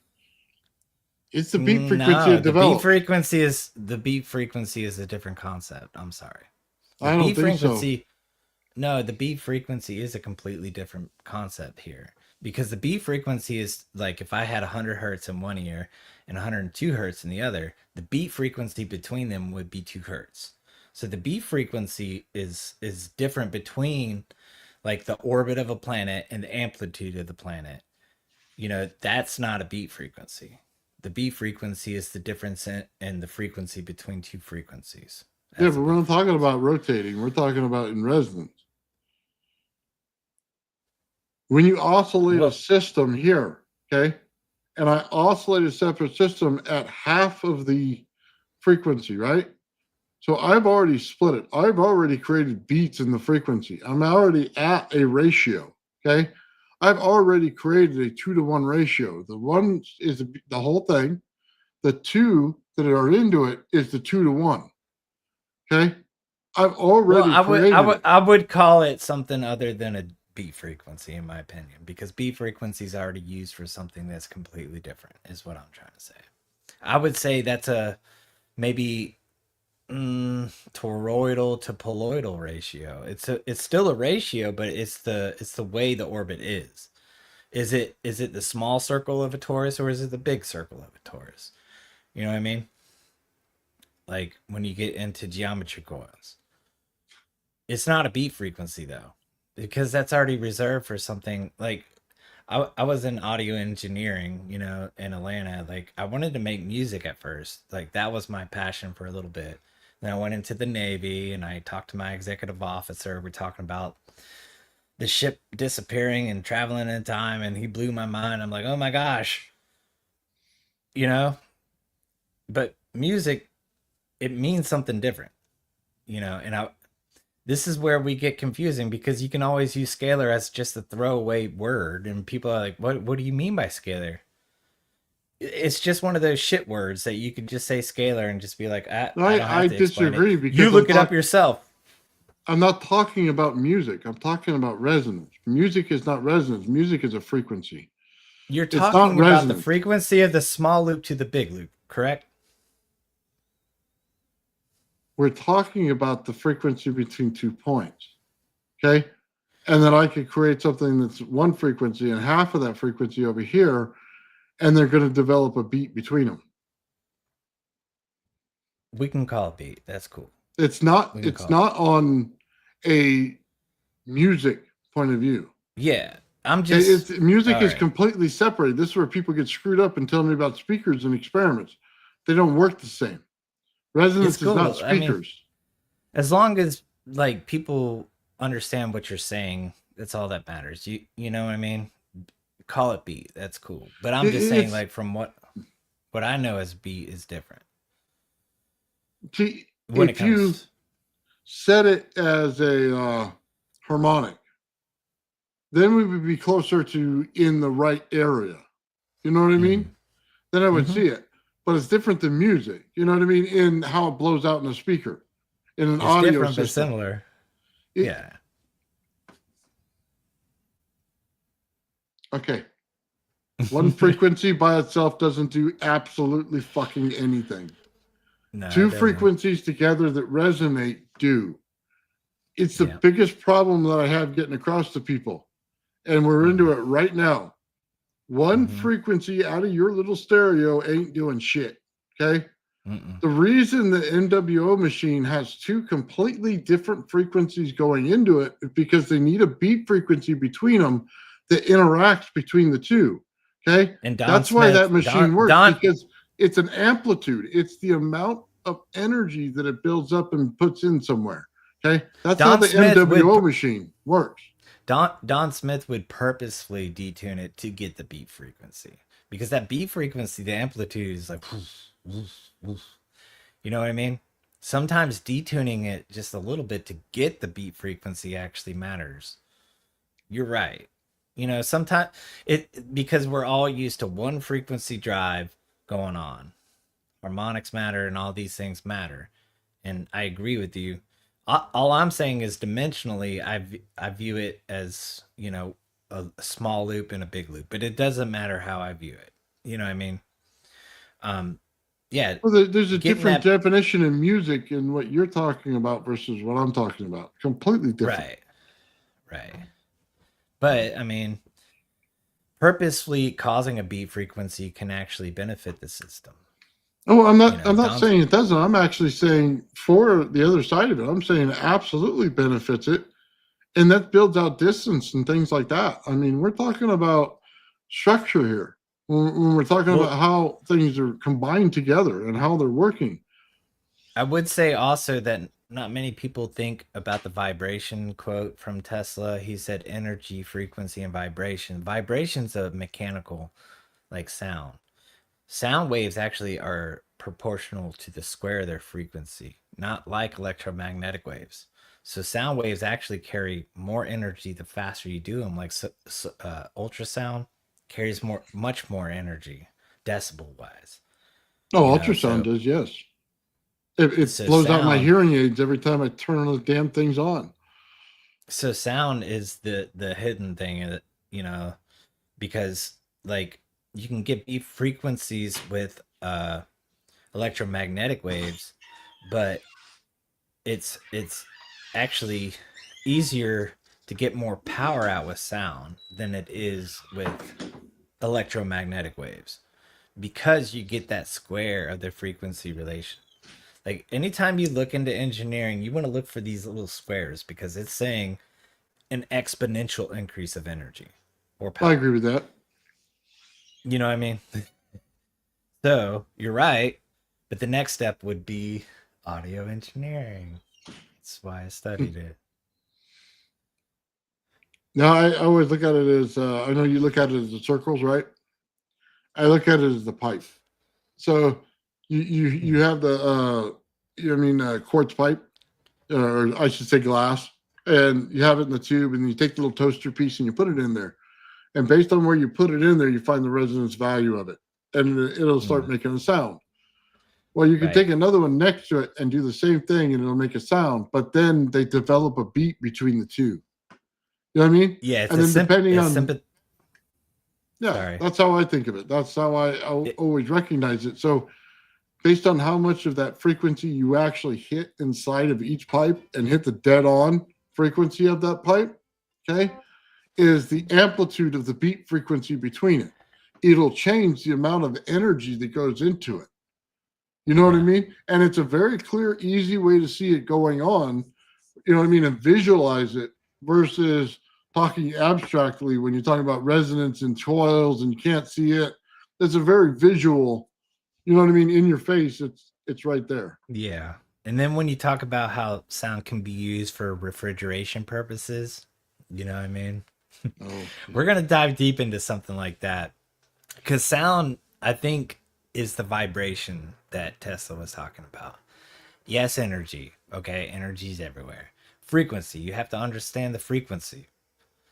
But vibration is on a earthquake type of level that's exponentially higher in power if you know how to use vibration. Vibration is the thing that's missing. no, And vibration I'll is shut up created from there. resonance. Resonance is just very fast vibration. But then you get into audio engineering, is what I'm saying. You know what I mean? And you can use ultrasound, and it's just it's weird. Like it's a mechanical wave that's the square of the frequency, so it's very easy to augment it on an exponential level if you know how to convert electromagnetic into sonic. And they, you know, they used to call it a what a sonic boom or a I'm sorry, shockwave. The shockwave was the audio that's like basically charged. So it was literally an audio wave that hits you, but it's a charged wave that hits you. So it's a shock wave. Like it literally shocked you because it's a plasma air form that hit you. Oh, are you So talking the about like shock, like an explosion for the shockwave from an explosion? Is that what you're looking at right there? yeah, the difference between an audio wave and a shock wave. The shock wave is this wave of audio that hits you that's charged, either positive or negative, or alternating as it's hitting you. That's a shock wave. You get Okay. me? Shock wave is, you know, basically what Tesla was trying to do with You know they power. weed out everything that we're talking about in the audio devices that you buy. Yeah. They don't allow you to find a resonance frequency. They don't allow you to, you know what I mean, do some of this stuff that we're Hmm. talking about is not in an audio Hmm. system. Even when you go Right. in there and you put the speaker underneath and have the sand on the top, remember that experiment? And then you build Hmm. it out with an audio system, it's not the same Hmm. thing. It, Cymatic, and yeah. it doesn't necessarily work in space because it can't necessarily produce sound in space the way you can in our atmosphere. But we can take advantage of our atmosphere to do it here. You get me? You know, we can do things on the surface that we couldn't do in space, so why not? You know, but Yeah, when you I'm get just into trying to space, you're make sure we can identify this, that what you're seeing on the cymatic pattern is a mm, speaker output. You're mm-hmm, not seeing the true uh, resonance frequency of it. You're seeing a frequency of it. As soon as you mm-hmm, add a resonance frequency to it, it changes. You know what I mean? Because you have to have, yes, it's creating a vibration, but it's not creating what you're looking for. It's like cheating to get to the end. And because you cheated and didn't build out the system right, it's a failure. It's, if I may it's, say, I just got it's, a great idea from what you're saying here. And it may not make sense, but what if we agree on one measurement system as a meter and took crop circles and try to find what frequency to get the same image of the crop circle that we know is a legit crop circle? What frequency would it take to get that cymatic image? You know what I mean? there Maybe you go. those crop Okay. So, circles I think I get what you're saying. Let's get find me. the true cymatic image. That's what you want. Let's agree maybe it's scaled off a meter, okay? Joe would say it's empirical, but I mean most of the world is not doing feet, they're doing meters. Let's agree that this crop circle is in the dimension of meters. And we design the plate and we try to tune into the frequency that looks like that whenever the sand deposits Okay, onto okay, well let me propose the experiment then. it. If we took Wouldn't the that be pipes, cool? okay, hold on, we took the pipes at two different heights, okay, and we put it under one plate, and then we put the speaker over there, over, I mean, with the plate over top of it, and then we compare the Hmm. images. Would it be the Ooh. same? You get what I'm saying, right? Because we know one's a resonance and we know the other one's a speaker. So is it going to be the Yeah. same look? That's the thing. Yeah. We not only get right here, we get the two frequencies in, resonating to one another. Okay, but we get a Ooh. binaural beat between them. Okay, then Mm-hmm. we got a speaker over here, and we know that it's putting off sound, right? So Mm. is it the same? Yeah. I I don't think think that's it'll a be the same at all because you have two things over here resonating, which is going to scramble the original pattern mm, from the speaker. Because the mm-hmm, speaker is one consistent burst of energy, continuous, you know what I mean, like this, going mm. on and off, where you're having two things oscillating. That makes sense. I think I that'd don't be think the image will such be a the same at all. I don't think so either. But it'd be a cool experiment because That would be like awesome. what if they're giving us the sound wave, you know, and we crack it with cymatics? Why not try? The closest I can think of a crop circle looking in engineering is a cymatic plate, right? You know, what if they're saying, "Hey, send this A sharp. Yeah, It's just an A sharp. Send it." but I think that's where it goes It could be into a that higher easy. coherence. It goes into a different shape because it's in a higher coherence to each other. It's Yeah, making but more sense of it. yeah, each one would look different though. You know what I mean? Like you'd have to tune it and see like the cross that appeared for Mike Faraday's ice experiment. Something happened there, right? That gave it a pattern. Like Mm-hmm. so the frequency that caused that, we would have to know the dimensions of the ice cube and all this stuff. But if we assume the dimension is a meter, we could take that and put a cymatic plate on something and try to tune it to where it looked like that. You know what I mean? The crop circle looked like the cymatic note that you played through it. It's like, oh, he's playing a freaking G flat. But it This would crop be circle's a G flat. it I don't would know. be It'd be interesting. interesting. Okay, so it would be interesting in the fact of if it built out to look like that, if it actually caused pressure upon the corn itself in order to fall into the shape. You know what I mean? Mm, If it developed it underneath, mm. but then pulled it down, you know what I mean? Like And what would it instantly. do? What would it do if it were in a vacuum? Would it still make a pattern? Like, would a cymatic plate being vibrated in a vacuum still, like with sand, make a pattern? Those would be cool experiments, man. I But think they say the it's something sound to is not. try. They keep saying sound doesn't travel inside a vacuum. I don't think it travels Yeah, outside but the vacuum. the sand would be the active material of that. So I Hmm. would expect that you still get a pattern Do without the you interference okay? of. So you still get the how do I say the cone that goes up and down, right? So that Uh-huh. would probably still work in the vacuum, or you think that would go away? I think the sand will still vibrate into a pattern within a vacuum without having air. It would still give you a pattern. And it'd probably give you a more accurate pattern because you're not competing with the air. You know what I mean? It was. I think it would still give you a pattern, and then you can tune it exactly how that looks, and you'd be like, "Oh my gosh, they're playing music. They're giving us notes." Yeah, a lot of people agree with you. They think it'll still give off a pattern. Yeah, I think they're so too. It'd be a cool experiment. I think Ian would be the one. Like, I love the way Ian works. I think Bog Irish Ian. I think he would really nail something like this. I think yeah. because like crop circles, but you have to tell which ones are real from, like the burn marks that are, the real crop circles. But if you identify them, maybe you identified it. What if it made like a song or something? You're like, oh my gosh, they're singing to us. I'll have to buy one of those vacuum chambers. I got the vacuum and all that stuff. I just don't have the correct chamber. Mm-hmm. If we do that, we could just put the speakers, you know what I mean, the wire in there, Mm-hmm. and put the speaker in there and find out, and I just give got a I solid got one. answer. You do? You Yeah, want I got to? I I think you got have one. to drill the hole in the top for it though to put the speaker wire in. Me You and have to Sean were talking reseal about it.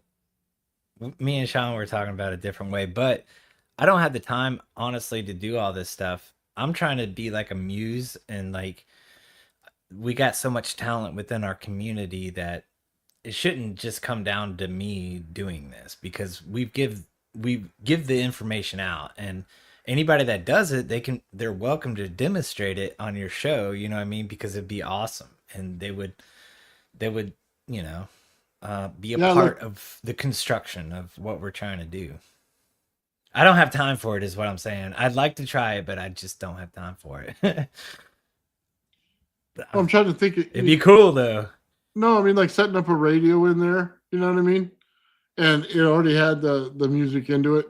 You know what I'm saying? And we Mm. just have a big speaker in there. I don't know if we can get enough high enough bass in there from it, but the way they All it build would things these take, days, you might.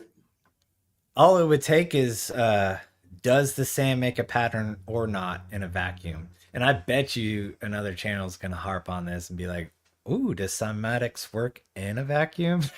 They're gonna do it. Somebody's gonna do it, but at least we're spawning thoughts. Is because it's too much for any one person to do it. Somebody's gonna do it, and all all we really want is just That guy that to make keeps the putting world all the better. Tesla coils in the vacuum and all that stuff. I'm sure Yeah. if you wrote it into his show, he'd try it. Yeah, if he's listening, he's like, "Oh, that's it. I Yeah. got the vacuum. No, I because he's just need got to make a everything set cymatic up to light." do it already. I, I think he would Hey, have it. kudos, man. That Kudos. guy's I good. just, I can't. I'm sorry. I would plug his channel, but I don't. I always see the little head with the little what is it, an atom or something on top of it, yeah. and that's all I remember. But I don't remember the name. But that guy does all that kind of stuff, man. That guy would definitely Yeah. probably jump on that. I'd just like to see it, because it's interesting. I think Get the sand to sound right old man builds. There you go.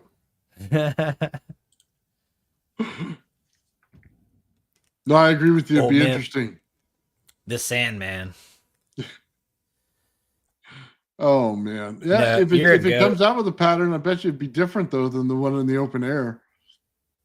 Yeah, that's what's interesting because like I'd like to study pendulums in a vacuum, like a literal meter pendulum, because a meter is so close to ticking at 2 times per second. People don't get this. This is why I would like to debate Joe on the empirical system versus the metric system, because the meter, if you made a pendulum of a meter, it literally ticks at almost exactly 2 seconds on that tick. If you did that with a foot, it makes no sense time wise that we're used to. We're used to the second, right? So the meter system is almost exactly what you need for a second clock. Okay. And if you put it in a vacuum, you're not going to have the air resistance. It's going to be more accurate, you know? But that movement is still going to happen. So the plate's movement is still going to happen. And the sand on the plate is still going to vibrate, in my opinion, without the air. So in that clock scenario, when they all go together, do you think they're building up an electrical charge in order to put them in the same sequence together at all? And the charge is coming from the environment itself? And if it didn't have that, would they even go in sequence? Sometimes you just put like a bunch of metronomes on a table, and because the table slightly swings as these things are swinging, they'll come into synchronization. You know what I mean? It's that minute vibration of the table that brings them synchronized. Okay.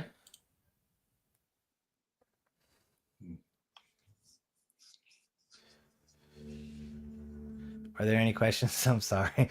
Oh, sorry. I was reading the comments over here. Yeah.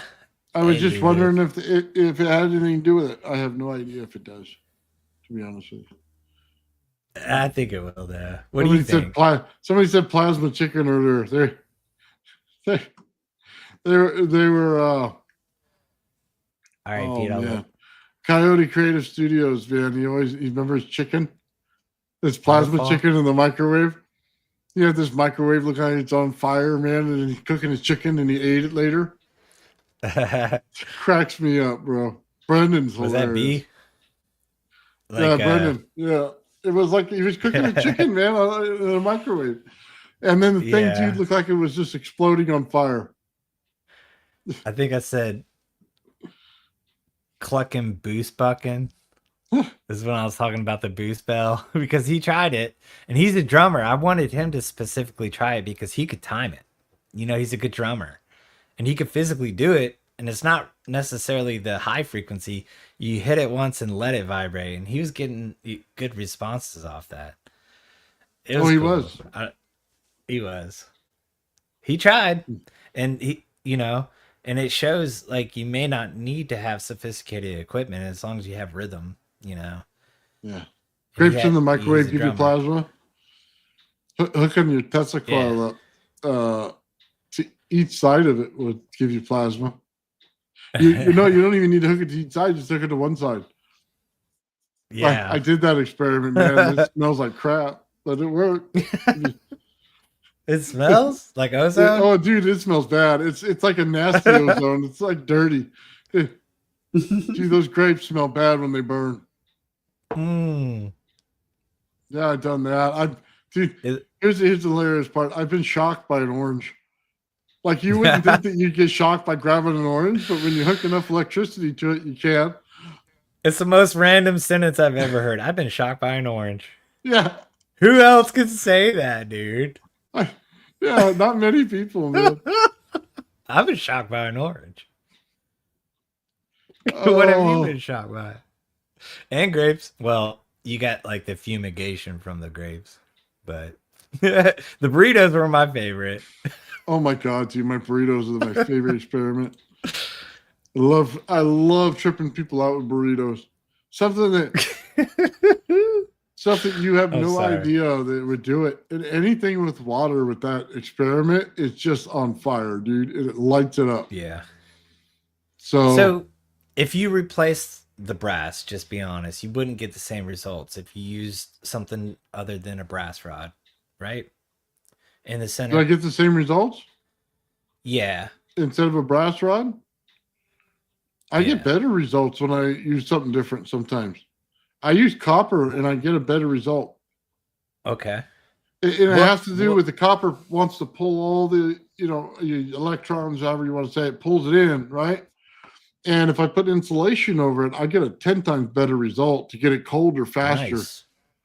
Brass is actually heats up, you know what I mean? And it puts a charge onto the metal going into the first item, where I found that the copper was so much better at eliminating that. And that's why I tell people take a wall wire from your wall, Romex, use that and just make sure you cut it off at the end. You know what I mean? and make sure it's straight down the center. Works 10 times better for water experiments. I was thinking brass was like the best thing to use. What if you had to say the best thing to use? What would it be? The copper insulated? The copper so far, but then again, I haven't taken iron ferrite and put it down there. You know what I mean? I haven't Well, pped a pencil down and put it down there. You know what I'm saying? just I haven't so done those yeah, things. just If I had to choose from brass, aluminum, the copper, I'm taking the copper. okay. And Did Alexi turn you on to the down the center to the plate of the craft? oh, absolutely. Yeah, Yeah, that's there's no cool. question about that. He found the Cool. field, and I will never say he didn't. He found it, and he showed all of Cool. it to us, and we all had to learn exactly what it was. That's the And hard part. single wire. People kept telling me, "Oh no, you could use just the number 2 wire and connect it." It never worked. I don't It think never they're did. understanding the significance of that. You know what I mean? Well, Like I I don't can think look at people it really as an get it. engineer. Yeah. It's more interesting if you understand electrodynamics, what's going on there. It's just odd. You know, it's one of those intriguing things where you're like, well, how I mean, what physicist could explain what's going on? I don't get it, you know. But The it's a best, result. yeah, the best way to see it is the RF that you see coming out of your coil that everybody likes to talk about. It's just shrinking it down to a level where you can't visually see it. You don't know what's there. It just builds out as energy, and you don't know that the RF is still in it. But as soon as you started tinkering with it, you get the RF to come back to it. So the more Mm-hmm. RF you put it in, the more it gets towards an AC signal, right? Mm-hmm. So that's what it showed in testing is what it was doing. So it said all along it was there. It just went down to such a minuscule value, you'd never know it's there. So it just feels like it's building out in the radiant field. I mean, it's just everywhere, and you don't know why. But it has a specific distance it goes to. So You've it's still seen there. You've seen Tesla's one wire patents, right? Mm-hmm. That's what it reminds me of. I would like to get into that one day as a discussion, his one wire systems, but that's a different day. That would be like a I've seen some people episode. testing one wire Tesla coils. They're not doing it the way he did it though. No. They use a frequency generator to do it. Yeah, they're cheating, man. Yeah, it's not the Tesla. same. I mean, they light up a light bulb at a great distance. Don't get me wrong. It's just not the same thing. Yeah. It's not. I can show you this guy named Daniel. It'd be a great example. he did one wire system. Did you see that? So who does it? Like he his name's Daniel. It was from like the secret files. I'd have to give you the link and maybe post it in the description, but he would use a battery and only connect one side of the battery, complete a whole circuit, and then leave the other side open, not even going back to the battery. And he would run motors. He would be able to use frog eyes to control if you wanted to turn a TV on or not. Like this dude used macaroni and hair. Like he was kind of autistic, but he was on a different level where like if you think you understand things, look at him because you don't get it. He gets it. Oh, dude, Jarvis, He can use macaroni, dude. He can use macaroni to do it.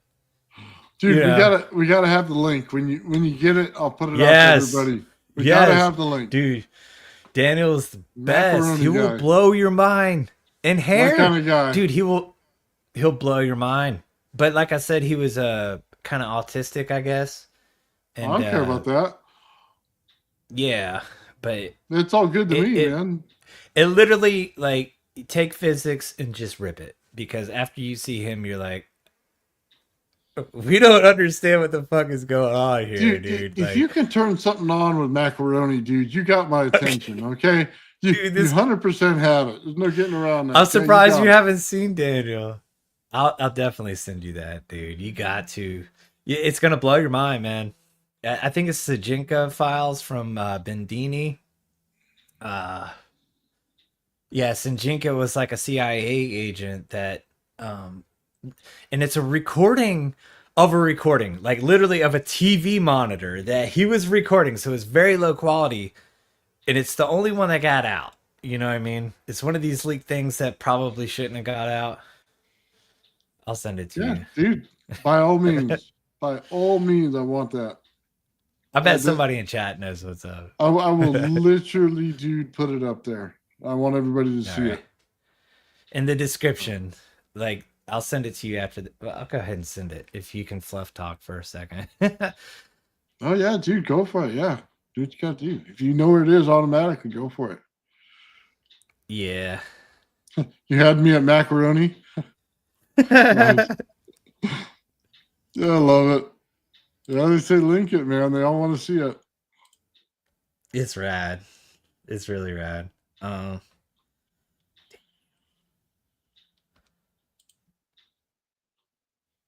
Yeah, genius. I agree.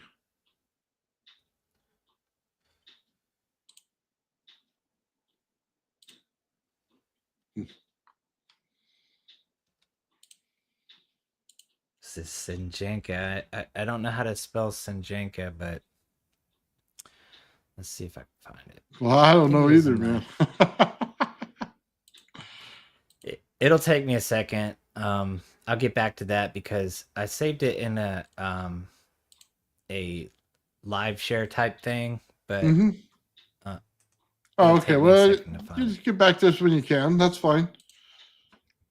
You know what I mean? We all just got excited with the macaroni, man. We're all right there with you. And hair. He wrapped the macaroni with hair and made it happen with just one wire, and the battery was dead. It's crazy. You guys don't even get it until you see it. Yeah. Yeah.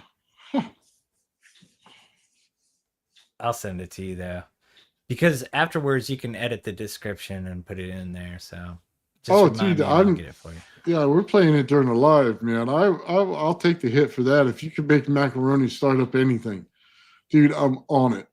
Okay, just the fact that he uses food in his experiments, I like it.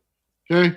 Well, what they said is from. he has some sort of extraordinary vision. Like he would replicate full ships out of like toothpicks and stuff so meticulously, a full ship, because he had like this weird like vision to where he can just zoom in, but he was autistic.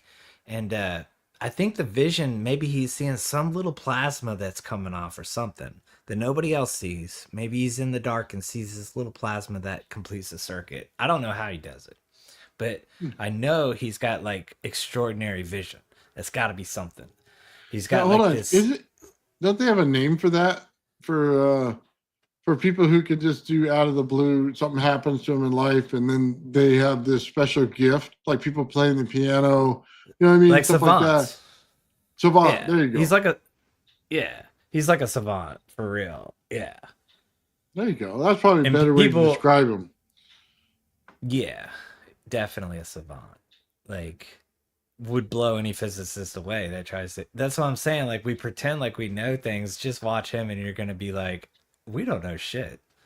Like at the end of this, you're gonna agree that like we thought we knew something, but obviously, it's a life-changing video. I'll find it. If you don't mind though, if I can be right back. Yeah, dude, you gotta do, man. End it. I'll be right back. No, we're good.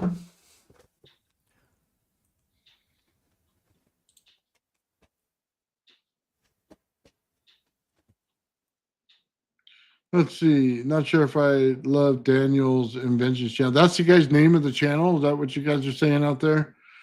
Search YouTube for number 35, Daniel. All right. Well, I'll put it in right now. Number 35. Yeah. Just to make clear, it's not the young kid Daniel with Daniel's Inventions. It's not that. It's the Jenka files. It's well, Zero Point Energy has a video of a different guy. Is that the one? It's not. Yeah, it's not the Daniel that they're saying. It's the. Hey, hang on. Let me. Somebody in chat, I know. This is what I'm showing. So hold on. This is the. Oh, that's it. That's it, That's dude. it? All right, I'll be right back. Yeah, just but you can't take a strike, but that's it. Bunch of scientists. Yes, a meeting was called by Skip the through it Association periodically, of or we can do a react on it. But this is it. And But the start of the evening you want to was react a on man this called because Daniel. if you react, you People don't get who a were copyright invited strike. are It's fair members of use, that okay, guys? secret It's group, which is Creative sponsored by Commons. Association of Professional Psychologists. Okay, hang on. We're not even getting the whole story yet. I don't know what you call it. What did you call it? Just a meeting, wasn't it, John? That was a special demonstration. And there are a number of. You go ahead and describe who's present here, John. A bunch of scientists. Yes, a meeting was called by the association doing his own. He's 29 years old. Real nice-looking young man. Okay, they're just giving a description right now. Hold on, guys. I don't want to cheat anybody out of this either, so.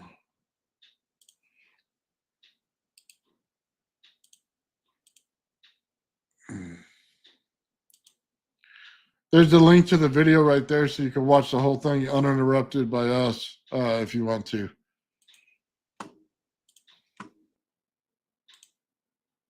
And isn't he? Yeah, he is. Anyway, the Gaston is his guardian, and Daniel doesn't do anything on his own except via Gaston. And Gaston translates some of his experiences because Daniel, I guess, speaks in a very local Joule.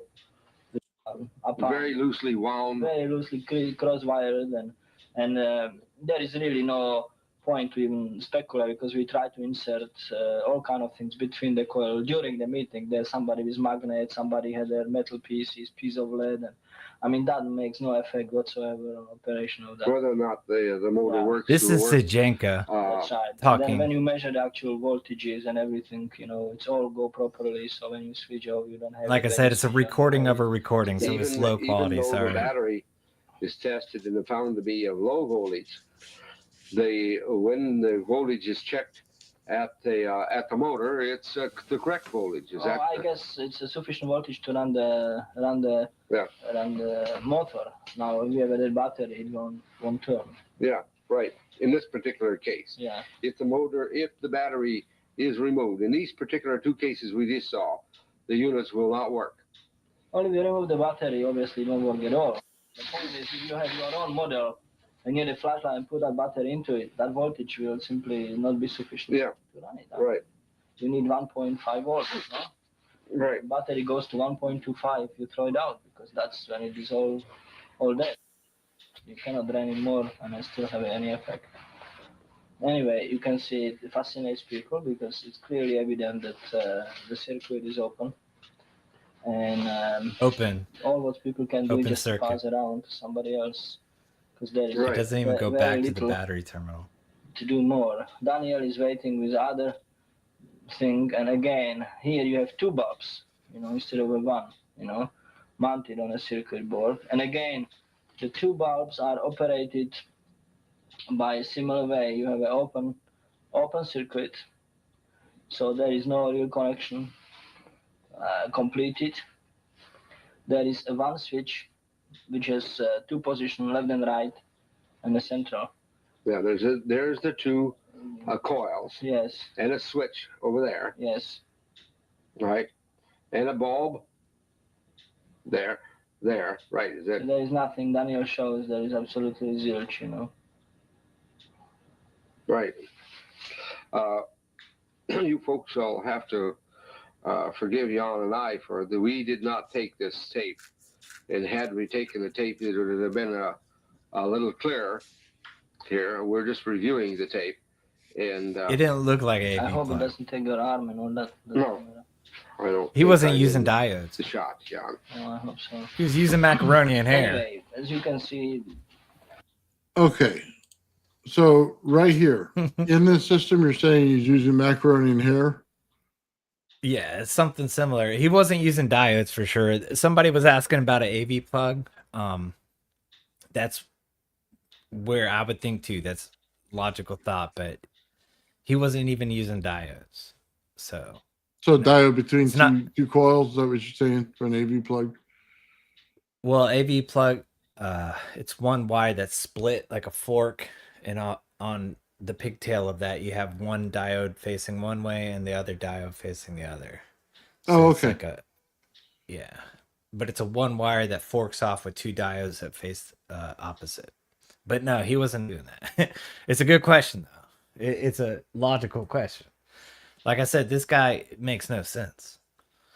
So are Like they you can saying it's study. running right now, or are they saying it's non-running? Yeah, I mean, I'm telling you, just watch it, dude. You Well, it's kind of if you hard put because the we're yeah, I trying to do know. the show and watch it, and it's one of those attention things. You have to focus You want to because skip the forward a little quality. bit?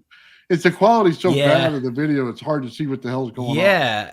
He's literally recording a television screen, and somebody knocks on the door and everything, and like you have to pan over.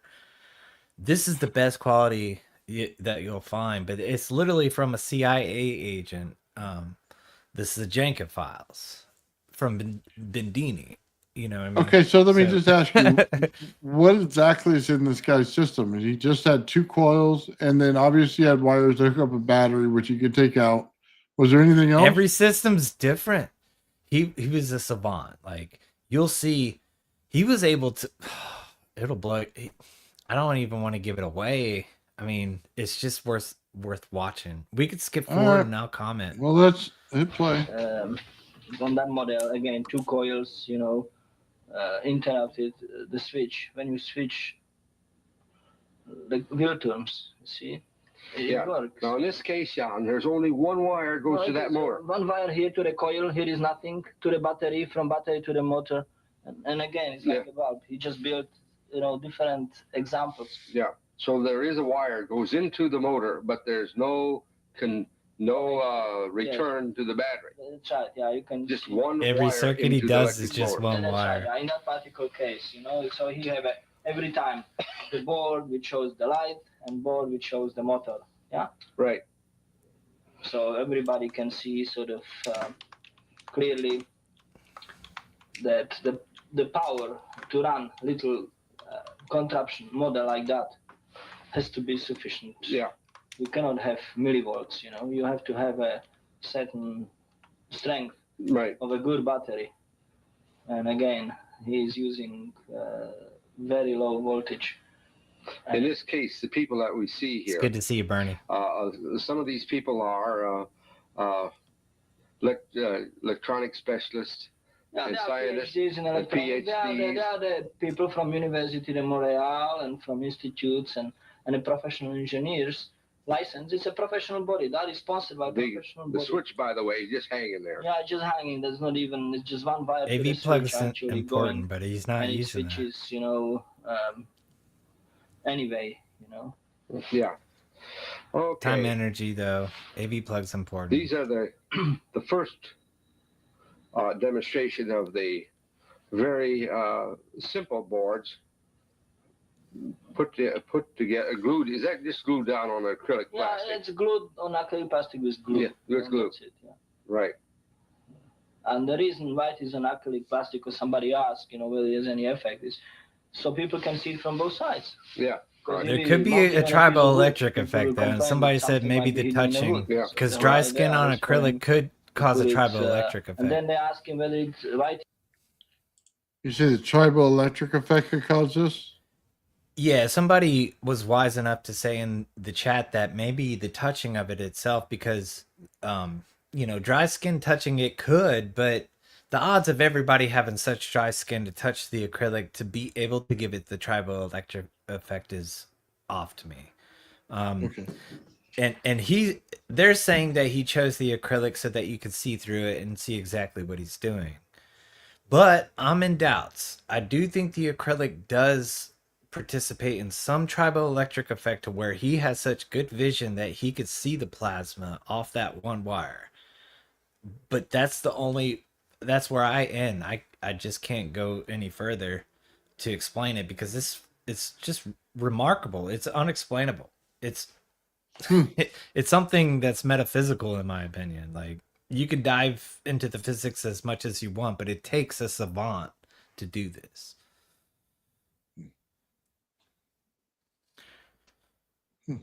Interesting. He's got a. You think is he creating a capacitor out of something that's not naturally a capacitor? But how do you get it Honestly, up to the what is it 1.5 volts to run the motor? Is that what it took? Because it was one battery. and it was a dead battery. He said it was like 1.25 volts, and it wasn't even completed circuit. It's an open circuit. Interesting. Just try to see what he's saying, and I mean, All right, we'll give it just a little bit, and I'm gonna let everybody watch it on their own after that. You know what I mean? all right. Because I want to get. If you can fast forward a little bit, it gets just fast. It's better? Like take a yeah, just take a gap. Like yeah, let's see what he's doing. You can see clearly here the coils. Yeah, the two coils. Nothing there. A switch. Switch from the wire here, yeah. Yeah. From above here, the coil and coil, there is nothing, yeah. Right. So it's just one wire to the switch, from here to the battery, from here to the coil. Nothing here. Yeah, right. Correct. Glitching. Very simple circuit. Yes, very simple. Of course and it would. There's very little you can really sort of. It may have to do buffer. I with don't wires. know. You can do everything with the standard soldering. What does he make those coils out of? The little teeny coil. Just the ordinary sort of rubbish wire wires. There is no real sort of. You make them out of I mean the core, the paper. There's no core inside the air core. No alcohol, nothing. Just piece of little paper, hollow paper. I probably feel what it takes is a pencil, wrap paper around, wrap some wire. It's crisscrossed, then you turn it around, so the both ends are screwed together. Yeah, now Daniel is bringing out the one that really shakes up the paper. Now this is the first of the more complex units, which we have not expected, but you can see, again, all the wires are coming from one center, connected. Again, one end goes to battery, other coil. Then Nathan, if you don't mind, the video seems paused. Goes, I don't know if it's just on my side. The video seems paused. Yeah, you seemed paused too, or is it just me? I'm sorry.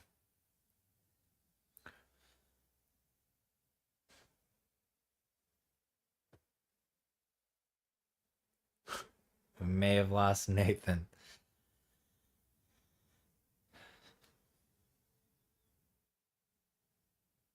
They took out Nathan. I'm telling you, this dude's like on another level. You guys don't even get it.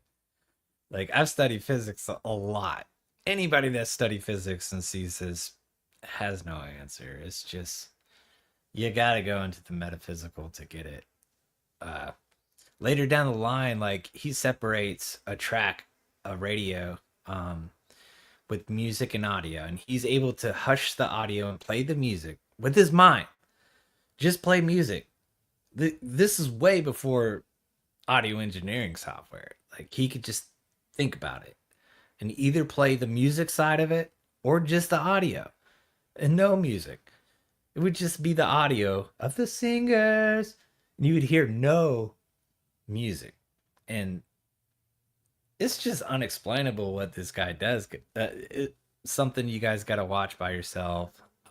Take the time to do it, because to me it's fun to know that I don't know shit. I know a good bit, but I don't know what. If you can explain it, then you're some savant too. I mean, I know you guys are out there, but I don't get it, and it's phenomenal.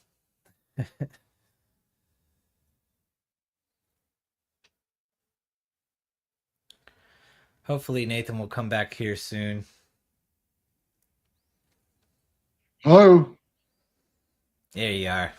Dude, my StreamYard, I don't know what the deal is, dude. It was crashing before I started today, and now it's crashing again when we're trying to play something. Isn't it funny, like, whenever we talk about certain things, it starts glitching, though, and then it's smooth throughout. It's only during certain topics that it glitches. It's funny to me. Well, they apparently did not like that video getting out. Just watch it. He dropped it in the chat, so at least it's out there. No, you guys have the video out there. I put the link in the chat, so by all means, click on it, check it out, and then you guys can decide on your own. I'll watch it myself and see if I can't pull out something from it. But It's kind of a long one, but it'll leave you questioning reality. Like, I thought I had at least a little bit of understanding, you know? Yeah, it was just hard to get. I didn't understand much out of it yet. Yeah, it's a good watch. Hmm. Well, thank you for having me on, Nathan. Yeah, not a problem, man. Thank you for coming on, man. Yeah, we're about at the end of the show, so I think we'll tie it up there, man. This is kind of a joke lately. You know what I mean? With what's going on, I'm not happy with this. So this is the second time this thing's crashed out on me, and I don't like it. So, I actually posted a video right before this of my camera glitch, and some people saw it, but yeah, something's up. But I mean, hey, like I say, there's white hats that really need to help us out. You know, there's always going to be somebody trying to shut us down, but there's good people out there that'll help us, man. We'll get it out there one way or another. Yeah, well, I'll just put a tracer program in my computer, and we're going to find out, because I don't like people screwing with my stuff. You know what I mean? I've got a limited budget. Oh, well. I've got a limited budget. It's hard for me. I got to do it old school, but we'll do it. We got this, man. It's funny though. Yeah, don't play with me unless you want to play in the big leagues. That stuff, man, it drives me nuts. So, all right, man, that's cool though. We'll just leave it at that. So, yeah, man, it's been a cool show though. Thank you for coming on, man. We had a good, lively discussion. I appreciate that. Thank you, brother. So, all right, guys, I just want to say, everybody, thank you in the chat, man. Right on. Thank you, Jarvis, for hooking up, being a member, brother. Thank you, Ulysses, for taking care of me, man. I appreciate you guys both. And well, thank everybody in the chat, man. I got to reload the end thing here. So, all right, here we go. Let's see. Have a good night, everyone. The old man Bill. The old man Bill. The old man Bill. The old man builds is broken in the head. People not seeing reality has put them in the red. Where conscious and spirituality been stricken from the norm and replaced with the ignorance of basic magnetic form. The geometry of God keeps running through his head. That's what makes old man builds broken in the head. The old man builds. The old man builds. Spheres of destiny are spinning in his mind, making him travel back and forth in time, battling the establishment for just a little recognition. Has him forcing the world to understand his premonition. That world will have all the technology in the end, even if it means his life will fail to extend. The old man builds. The old man builds. The old man builds. The old man builds. Fears of destiny are spinning in his mind, making him travel back and forth in time, battling the establishment for just a little recognition. Has him forcing the world to understand his premonition. That world will have all the technology in the end, even if it means his life will fail to extend. The old man builds. The old man builds. The old man builds. The old man builds.